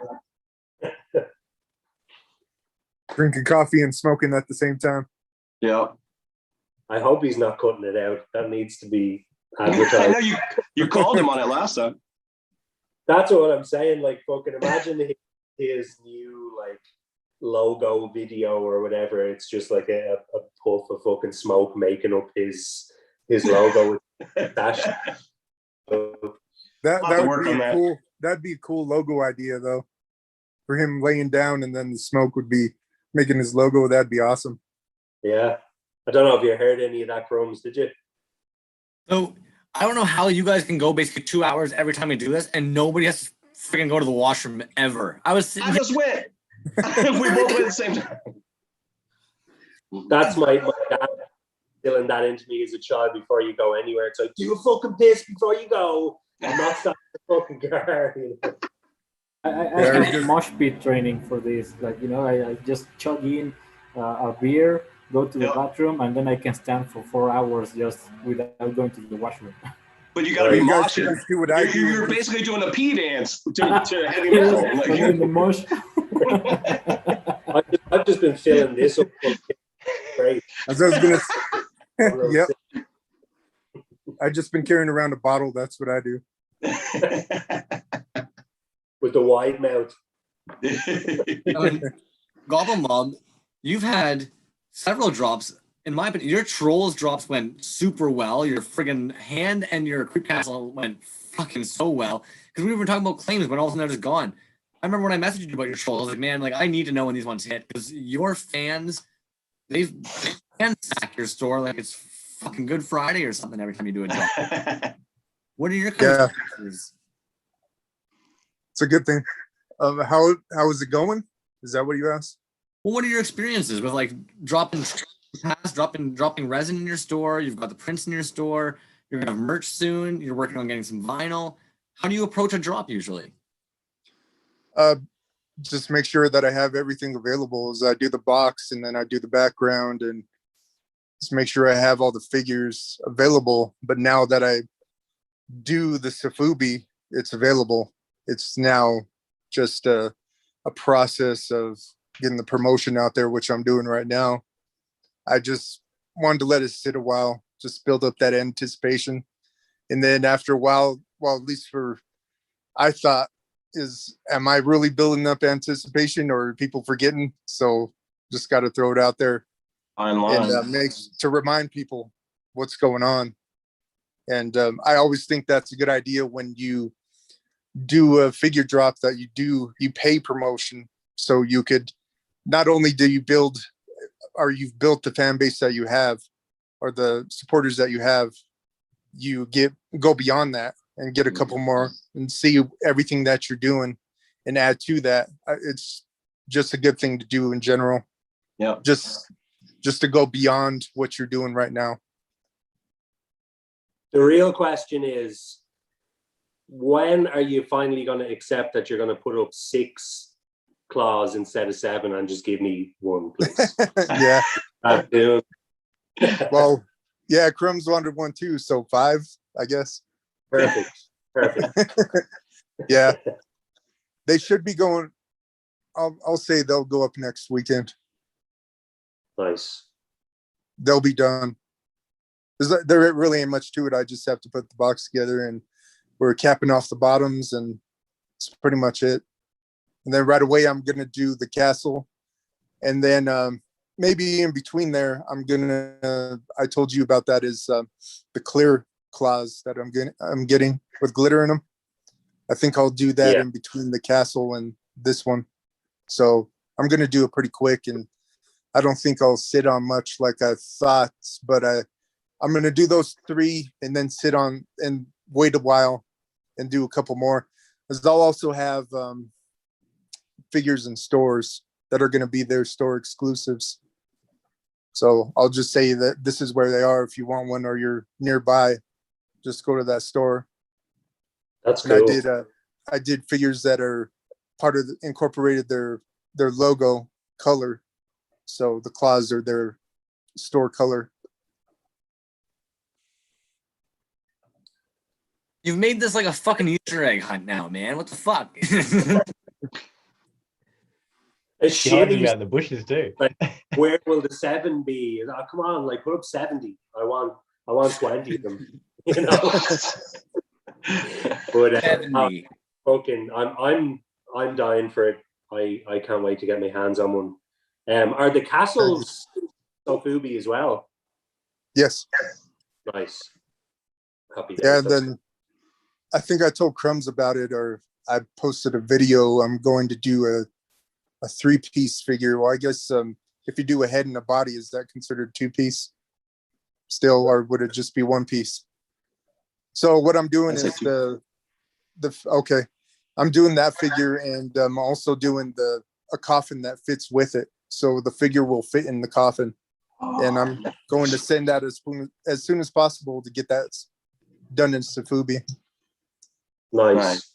Man, and then I'm also fucking McDonald's toy was a Frankenstein, had the little flip key on it, or it was Dracula came out of his fucking coffin or some shit. Do you remember that? Mm-hmm. Yeah, it was a little switch on the bottom that made him pop up. If you could incorporate that little fucking piece into that somehow and have it connect into the foot, you'd be laughing just having a little Yeah. Raise up out of the. That'd be Yeah, awesome. But I'll tell you something that we are intentionally incorporating. So we ran into a problem where I was talking to Mile High Safubi, where he was saying when they make the molds, it's only one-sided. So the only side he would be able to do is the back of the coffin.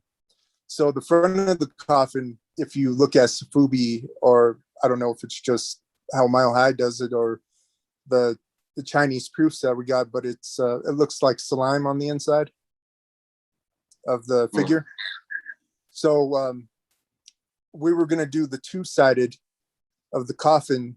So he was saying instead, the way that it's going to come out is basically the inside of the Safubi, and that's what it looks like. It looks like slime dripping down a wall. So we're going to nice. incorporate, there's the inside of the coffin is going to look like there's slime running down it. So we're going to incorporate that on the outside of the wood Make plank it consistent. coffin Yeah. to make it look like it has slime on it too. So I thought that was a good way to remedy that. Yeah, a good workaround. One-sided. Yeah. Absolutely. Hey, And out of curiosity, come on, what are some things that you usually do to kind of keep hype up between drops?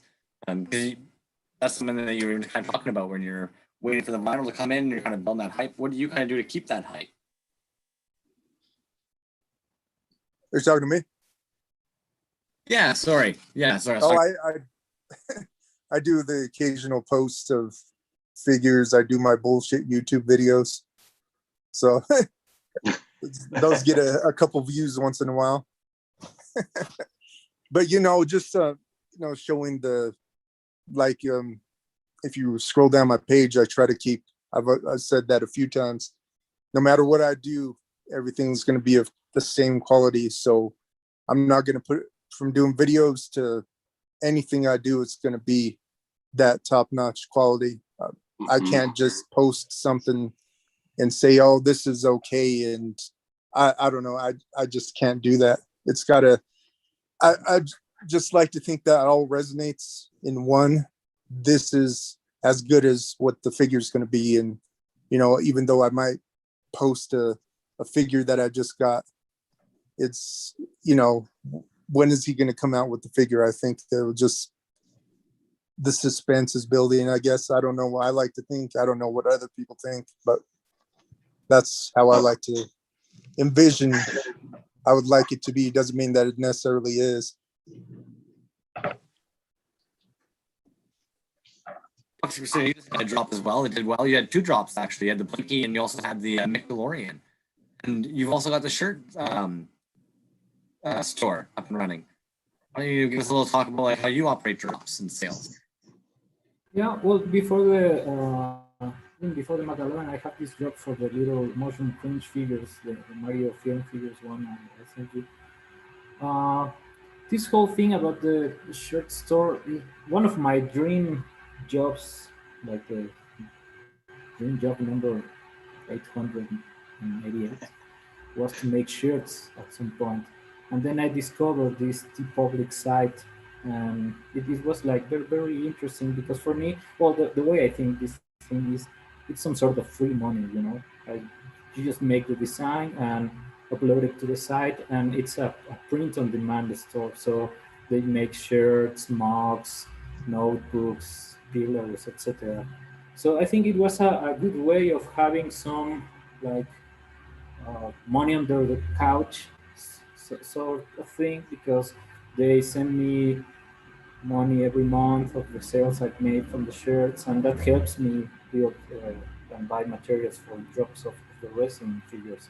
So for that, I'm really happy with that. I have a little issue of copyright claim, but then I emailed the guys from TeePublic and we're okay, and they get me back my storefront from the shirts. Curiously enough, I've made a couple of sales, guys who are buying my logo shirt and also the Blinky shirt for the figure, so it's going well. The Blinky was a nice draw. Many guys like Simpsons fans just reached me immediately. It was not as hot as the Mandalorian drop. The Blinky is the figure this guy asked me for a month later, so you can You can see how long it took to the figures to sell all the batch. I usually make only 10 pieces of each, so I think it was a fair enough time for the link to sell. But what's having me more busy for the last months, I think I can talk a little more about this. I got lucky enough to hop onto DKE Toys convention for San Diego. They asked me if I can or if I want to show with them with a figure, and these are 20 figure runs. So for the last months, I've been pouring day and night resin to achieve these 20 figures, and also the figures had to be carded and with blister bubbles. So I've been working on all the blisters at hand, like for the last couple of months. Also, the card, it's my first figure that's going to have like a full color. I can show you like the preview of the thing. It's a Motu related figure. Looks nice. Yeah, very cool. So what has been keeping me from telling more about this is that I'm not allowed because of the key toys policies. They have to arrange with you someday to start promoting the figure and to show the actual figure and all the details. I just send them the official pictures for the carded figure and all the stuff. So I'm like a sitting duck right now, just waiting for them to give me green light on this whole promotion stuff. So So I you're on think an NDA on your own project? yeah, that's kind Yeah, of it strange. sounds like, yeah. So it's been very fun. I'm like trying to wonder how I'm going to do with this job because I have to promote the site and promote them and also promote the convention and to That come was up with a plan. Excuse me? FKE, is that what you said? A DKE toys. DKE. DKE toys. DKE, oh, okay, yeah. It's for me it's one of it's a big thing because this thing is going to for the San Diego Comic Con, and to being able to like figure on some sort of event like that, it's like amazing. I've Yeah, been that's with huge. I've been doing this like since August, almost a year now, so it's going pretty quick. The things are going really fast for me, so I'm really happy. But also I'm really surprised on of the lot of work you need to do to achieve something like this, because I'm used just only to make casts and molds, and then I have to start making blister bubbles and cards and just beating my nails on the whole process, and then wonder about the uh, all the drop and the promotion. And also, if you want to give them some stickers for freebies for the customers, and then I have to come up with a way of achieving 600 stickers to get for free out there. And so, in the end, uh, I can say I feel like I don't have like an exact experience of this whole drop thing. I'm just like trying just to ship through the wave as they come, because most of the things depends, as I was saying, on the figure and the people who like the franchise figure you're working with, and the type of event. And so let's see how this works in the end. Right now it's been a great adventure. I'm very happy with all the Yeah, it sounds outcome like of a the cool things. opportunity with a lot of work and a learning curve. Yeah, it has been. Yeah. Also, I'm surprised. I always try to question this, to make this question, because when I go out and ask someone to print a fucking card for a toy, they don't have a clue of what I'm asking for, and I I have this like this was like the proof, and I absolutely were aware of asking them for print the both sides, and as you can see, this side is blank, so Yeah. that was a bummer. And I always wondering if all the guys out there have the same problem, or they just go and say, hey, just print me this back the both sides, and that's it, and that's okay. Not to mention the bubbles, or not to mention all the Sofubi experience about sending STLs and having back the answer with the prototype and that. So for me, this whole thing is a really great adventure, a learning curve, like a wide learning curve, and also a big experience of knowing people and get to know all different types of works and the way people work on their things. Hmm. By now, I'm still not sure how the claim drops work. How You and to me make both, friend. better, how to you've- make better claim works and that stuff. So You've done a claim drop, right? Like you had your McDeLorean figures. You said they're now available. I have 10, and then people said claim one, claim, yeah, I know and then you getting used DM to- them. yeah, and then I Oh, okay. DM So them. they're And, just responding in a with a comment. They're literally to just saying, secure their. Okay. Fair enough. they're just claiming. I want one, and then you say I'm going to DM you the information, and you send the payment, and then that figure's now claimed. It's been claimed from that. Okay. I have to get used to that sort of working. And I was like, a friend of mine asked me for a figure, and I told him that to be fair with everyone, he need to claim the figure on the post. And he So was what like, makes you choose to make 10? Like, if you don't mind my asking, like when you made a drop of the McDeLorean, where did the number 10 come from? It came out of the first experience for my Moped from Dimension X drop. At that moment, I decided to make a mold of two figures because I thought it would be easier to pour two figures at once and to have the double of figures at the end of the day. The type of resin I use has a curing window of 12 to 24 hours. So that means I have to pour resin on the morning, demold it on night, and pour again so to have another figure the next morning. So I thought at first that having a two pieces mold would be it'll save a lot of time. No? In the end, I end up having not just the 20 pieces I already thought of, but another batch of almost 30 flow pieces, and was a lot of waste, or resin waste. So then I thought it would be better just to cut that number in half, and then I come up with the 10 pieces idea. And since then, I think it's a round number. If the 10 pieces are sold, I get to be even with the expenses of the materials and earnings, not having so much waste of resin, and have like enough earned money to make the next 10 pieces batch.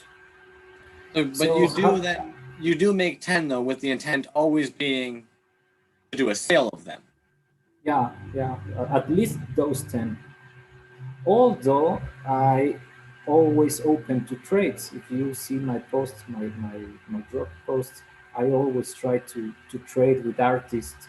If you don't want Trades, to, I gotta take off, man. Trades are the most insulting thing to a consumer ever. Don't tell us. Just do them lowbrow. Do them on the table. Do them in DMs. We don't want to know. We don't want to know why. I can't trade with you. To buy from you. Insulting thing in the world of the consumer. My dollar is just as powerful as anybody else's. If he is able to say, I'm going to gift my time on this, and then I'm only going to give it to this person. And this is the other thing. I have seen it before where an $80 trade has happened for like a $40 trade, and the person goes, do you want me to like give another item for the difference? It's all cool, man. I don't have that luxury. I can't message somebody and say, I'd like to pay 40 instead of 80. So it's like trades become some like weird back alley game your customers don't want to hear about. We don't want to hear about them. Man, customers don't want to hear about that. I'm sorry, dude. Trades. okay, well, talking about that, I'll take note on that one. I usually in my post, I'm quite clear about that. If you're an artist and wish to trade one of your pieces for one of mine, then I'm up to. Not necessarily that if you're a customer, I'm not trading with you. And so I by now I'm only trading with artists. And trading. Why does the artist get that option? What is so special about that artist that gives them that ability that the buyers don't? Because you're not saying that if I've got cool Motu toys, you'll trade me. You specifically just said artists can trade you.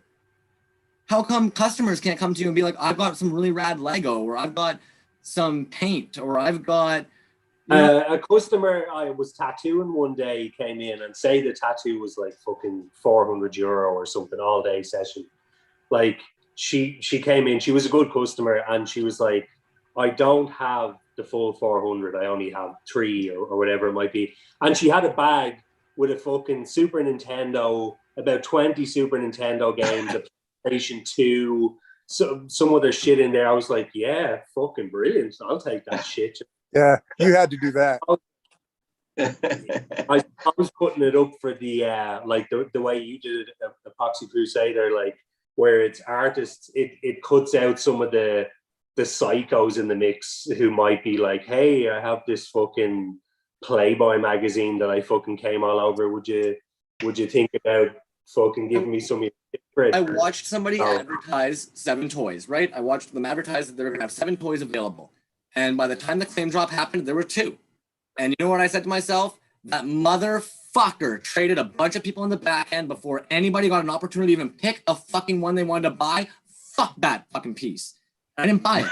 That was my opinion. And going forward, that's going to be my opinion of probably most of the drops they have. Because at the end of the day, what is up with me being a consumer who supports the fuck out of the art scene? I throw money at this art scene as well. And yet all of a sudden, 7 figures just disappeared.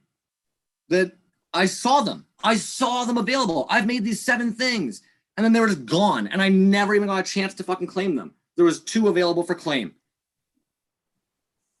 Don't people go on in advance though, put the shit in their shopping carts, and they're just waiting to press something that has? But what if You there's know no what? shopping You know what? cart? That's how I used to get Deadly Delivery figures. They happened to have like one item up that was like $300, and I used to get their drops every time just because I had that in my cart already. So it never failed. So now you can't get them I can't get them at all because they have nothing in their shop. In my opinion, the cart is so different, right? Like, so even for myself included, if at the end of the day, when I'm done with making my wooden robots, if like a month from now somebody comes up to me, can I have one? Fuck no, sorry, man. I have talked about them tons. I am not putting up a store. At the end of the day, if it turns out every person that approaches me and decides I need one, I saw the pictures, I need one really badly, and it turns out that I'm out of all my bots, and I've done them all commissions because every single person asked for a commission, and therefore I ran out of my materials before I even did a drop. Sorry. Do you know what though? Like That's you're so into this that it baffles me that you're not fucking pumping out shit on Nomad. Like I've said that to you before, where I'm like, you deserve to be a fucking, you know. Here's the risk, right? The moment, okay, so the way I look at it is, if right now I actually started posting the ones I had done, and I just said not for sale on all of them, there are people being like, well, how come making them, but they're not for sale? And so the issue is that the more that you're talking about them, the more you're doing lives and you're making them and people see you're making them, I go into that whole like, well, if you want one, you could have asked me for one at any time. But I don't have the ability of being able to buy more resin. I've got to buy the wood, cut the wood, everything else. So the moment that I then do my drop, if I do a drop and I then say, okay, guys, I've commissions closed. Now I've got a drop and I have 5 of this, 5 of this, 5 of this. Everybody's on the equal playing field. But at the end of the day, when I've got commissions open, if you didn't come to me for a commission, that's not on me. My commissions were open. And then at a certain point, you say, okay, 24 hours, commissions closed, and then commissions no longer. So if anybody didn't place a commission at that point, and if I know right from the beginning, I've only got 30 and commissions are coming in and you go, oh shit, I wanted to do a drop, but I did 30 commissions because commissions came in first.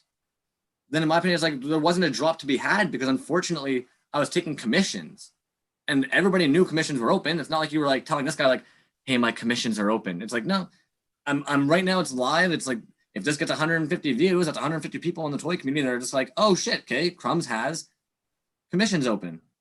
So then it becomes this, like, in my opinion, I'd almost rather that. I'd almost rather One Trick Pony, in my opinion, it's almost the best way of doing it. Because at the end of the day, he releases a figure and you're like, damn, that looks cool. Damn, that looks cool. None of them are the same. They're all unique. They're all one-offs. And eventually you're kind of like, okay, fuck, man, I need one of these. How do I get one of these? And he's like, I'll make you one. And you're like, that's all it took? I just had to ask you and you'll make me anything I want? Cool. And in What my I mean is like, I imagine Crumbs and your wooden figures, and I imagine Crumbs getting a fucking Elegoo Mars, going on Nomad, making the actual bot pieces, constructing it, and having fucking here while I'm in the middle of spending this amount of time doing my commissions, I can fucking bash out a little batch of pink fucking bots or whatever. But you know why I wouldn't? Okay, so this even actually bothered me, and I approached this artist because we talk about this all the time, right? Like, how close is accidentally doing something to another artist? So Magoo actually back in probably like December or January, he posted a Little People Shogun Warrior. Now, little people are essentially almost look like little wooden peg people. And of course, it's playing right into that vintage nostalgia feel of what we would have had as a kid. And then, of course, into that Shogun Warrior of our teen years.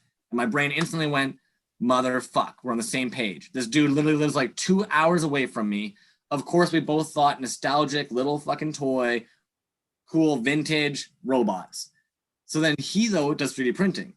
So the moment that you start seeing him just bang out these 3D printed pieces and be able to sand them, I even had to reach out. I was like, man, we are on the same wavelength and you're faster and better. That's just the reality. You're fucking Magoob. You're faster than me and you're better than me. So if I was then to go 3D printing these, I would now be almost like straight on riding this dude. Like I'd be on his shoulders, like, woo! Like, Well, I mean, the only way to remedy that is you're kind of giving it away now, but if you went and burned down his house, you would have the advantage. I find Allegedly. poison is way easier to get away with. Just a little sprinkle in his drink when he's. Yeah. and epoxy, I do want to come back to you though, because you're in a unique position that not many of us are in. You get to work with a big show, right? DKE. And so the reality is that's the Dove Kelmer, big deal in the scene, of course. Everybody knows Dove and DKE. What has that been like beyond? I know you said it's been like exhausting, but like, so how has that become? Like, did they approach you? Do you approach them? How does something like that begin? Well, it all started with the Mandalorian figure. One of the guys who claimed my figure was Dove from DKE. I always say DK, sorry, but it sounds like strange, DKE. And he asked me for a figure, and I was like, okay, yeah. And he then started asking me what exactly who I am and what I do. And then I do the same, like, who are you and what do you do? And then he started talking me about telling me about all this thing with DKE and stuff. And I was like, okay, great, that's cool. How do you get in? And he was like, oh, you want to go in? Okay. And I was like, okay, yeah, great. When? And then he told me that he was going to do the San Diego Comic Con and some other thing in November. I think it's Designer Con, and if I want it, I just can hop in with something. And then I start sending him some pictures of the ideas I have, and he just get in, review them, and said to me, oh, I like this. I think this will resonate well with my customers and the people who follows me. And then I start working on that. I need to make a little parenthesis here. I studied and work on films, radio. I'm also a visual artist and a museum curator. So I'm kind of used to this sort of work that you have to exhibit. The only way I have to prove my own work is through exhibitions. So Dov Kelmer, he in his bio, he labeled himself as a collector and also as a curator. So I thought of him as a museum curator, that like myself or the ones I've worked with, and that's why I sent him the pictures of the ideas. I'm kind of used to this type of work. Like there's going to be an exhibition, the theme is this, then well, I can do this or I have these ideas, then we work on it, and that's the final result. So for me, in one hand, it's like the dream because I always wanted to go to San Diego Comic Con as many other guys in the world, like all the fanboys out there. So being able to participate in some sort of way into this thing for me just blew my mind. And on the other hand, since I'm used to work with exhibitions and do things for exhibitions, it was a good way of achieving some sort of a working process besides the hobby process that I'm in with this whole resin figure stuff. So it's been really interesting. It's been really hardworking and also satisfying. And I'm just crossing my fingers everything goes well enough, because as I was saying, this happened just too fast and too early. It was very rapidly the things that were going throughout my page and the people I've been knowing and the things I've been working on. So I'm really hyped about it. When, out of curiosity, when you are doing like an exhibition like this, or working with another company, I guess, or a distributor in a way, how does that come into pricing your work? Knowing that, of course, that the gallery is going to take usually like a 40. Well, they have like standard prices. Right. I'm also used to this sort of thing. They have like a price, standard price for the things they're going to exhibit or to show to people. And from the sales of that, they pay you some amount.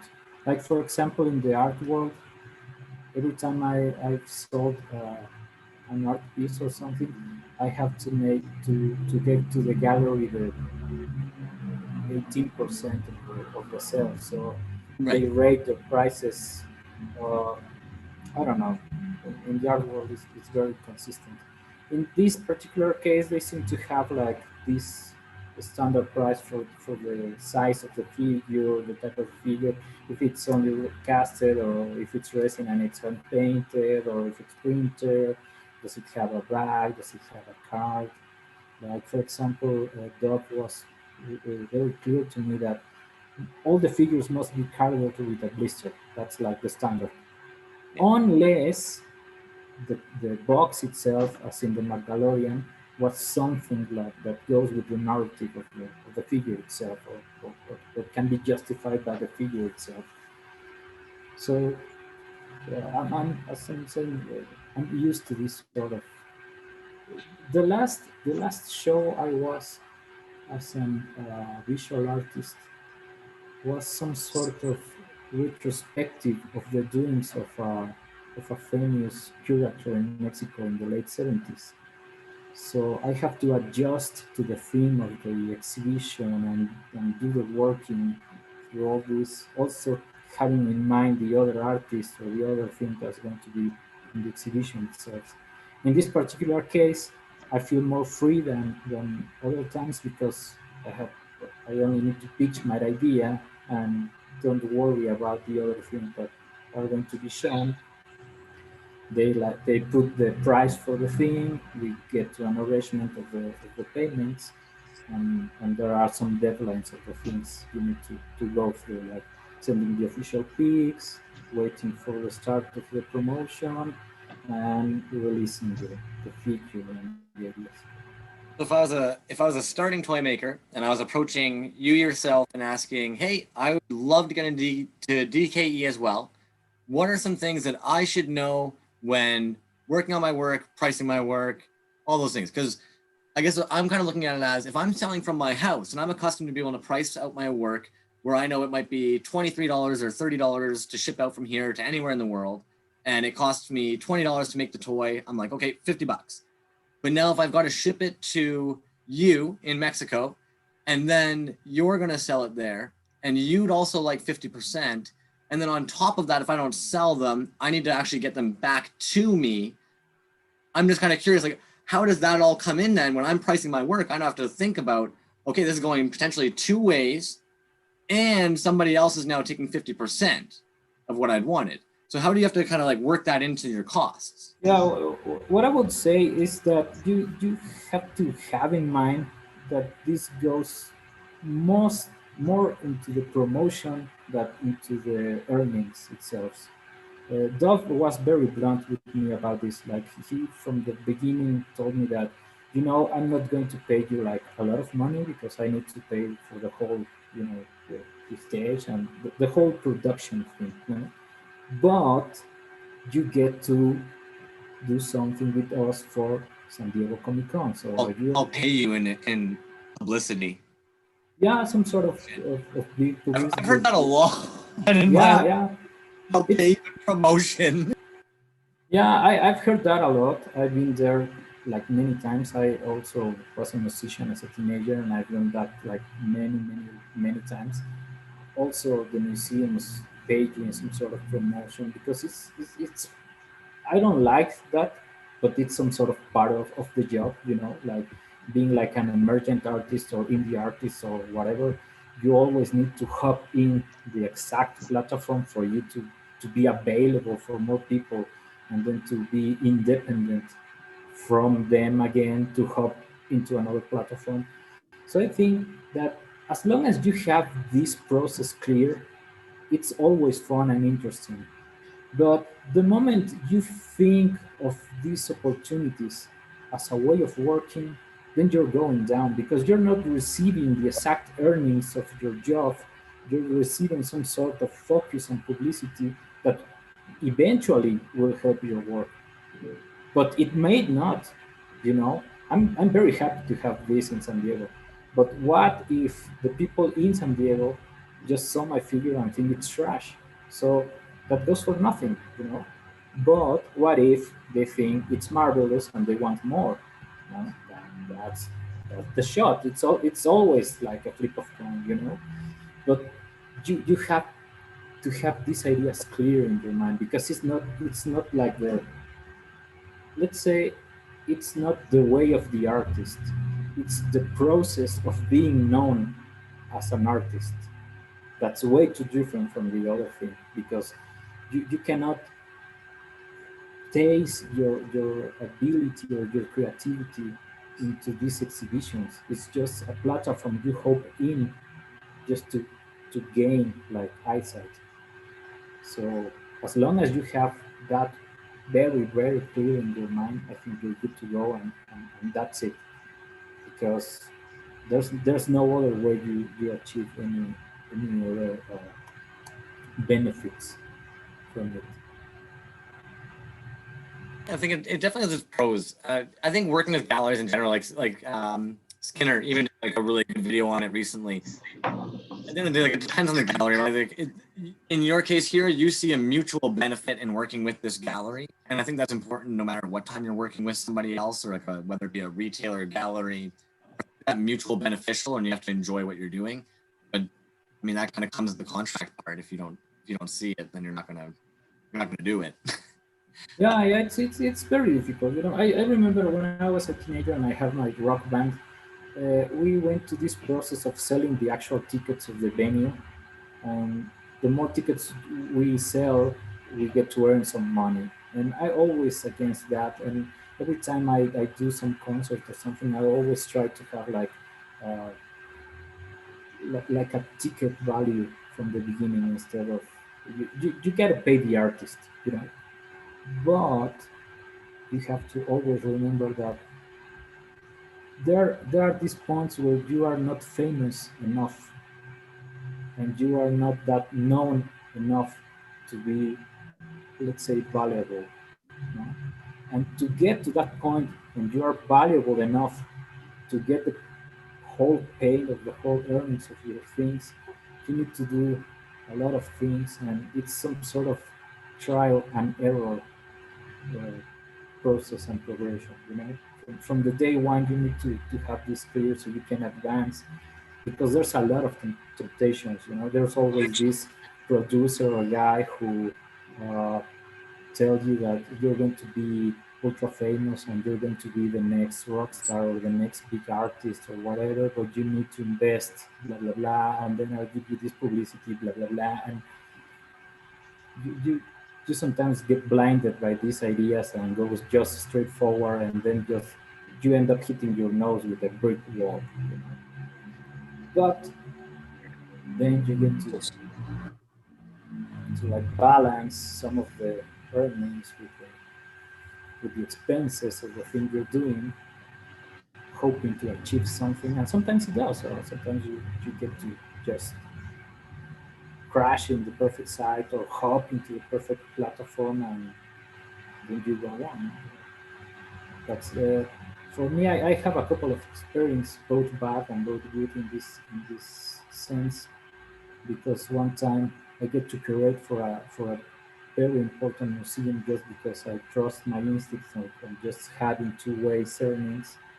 But once I got fucked up in something that blinded me for the all happy things they promised me and just go down. So no,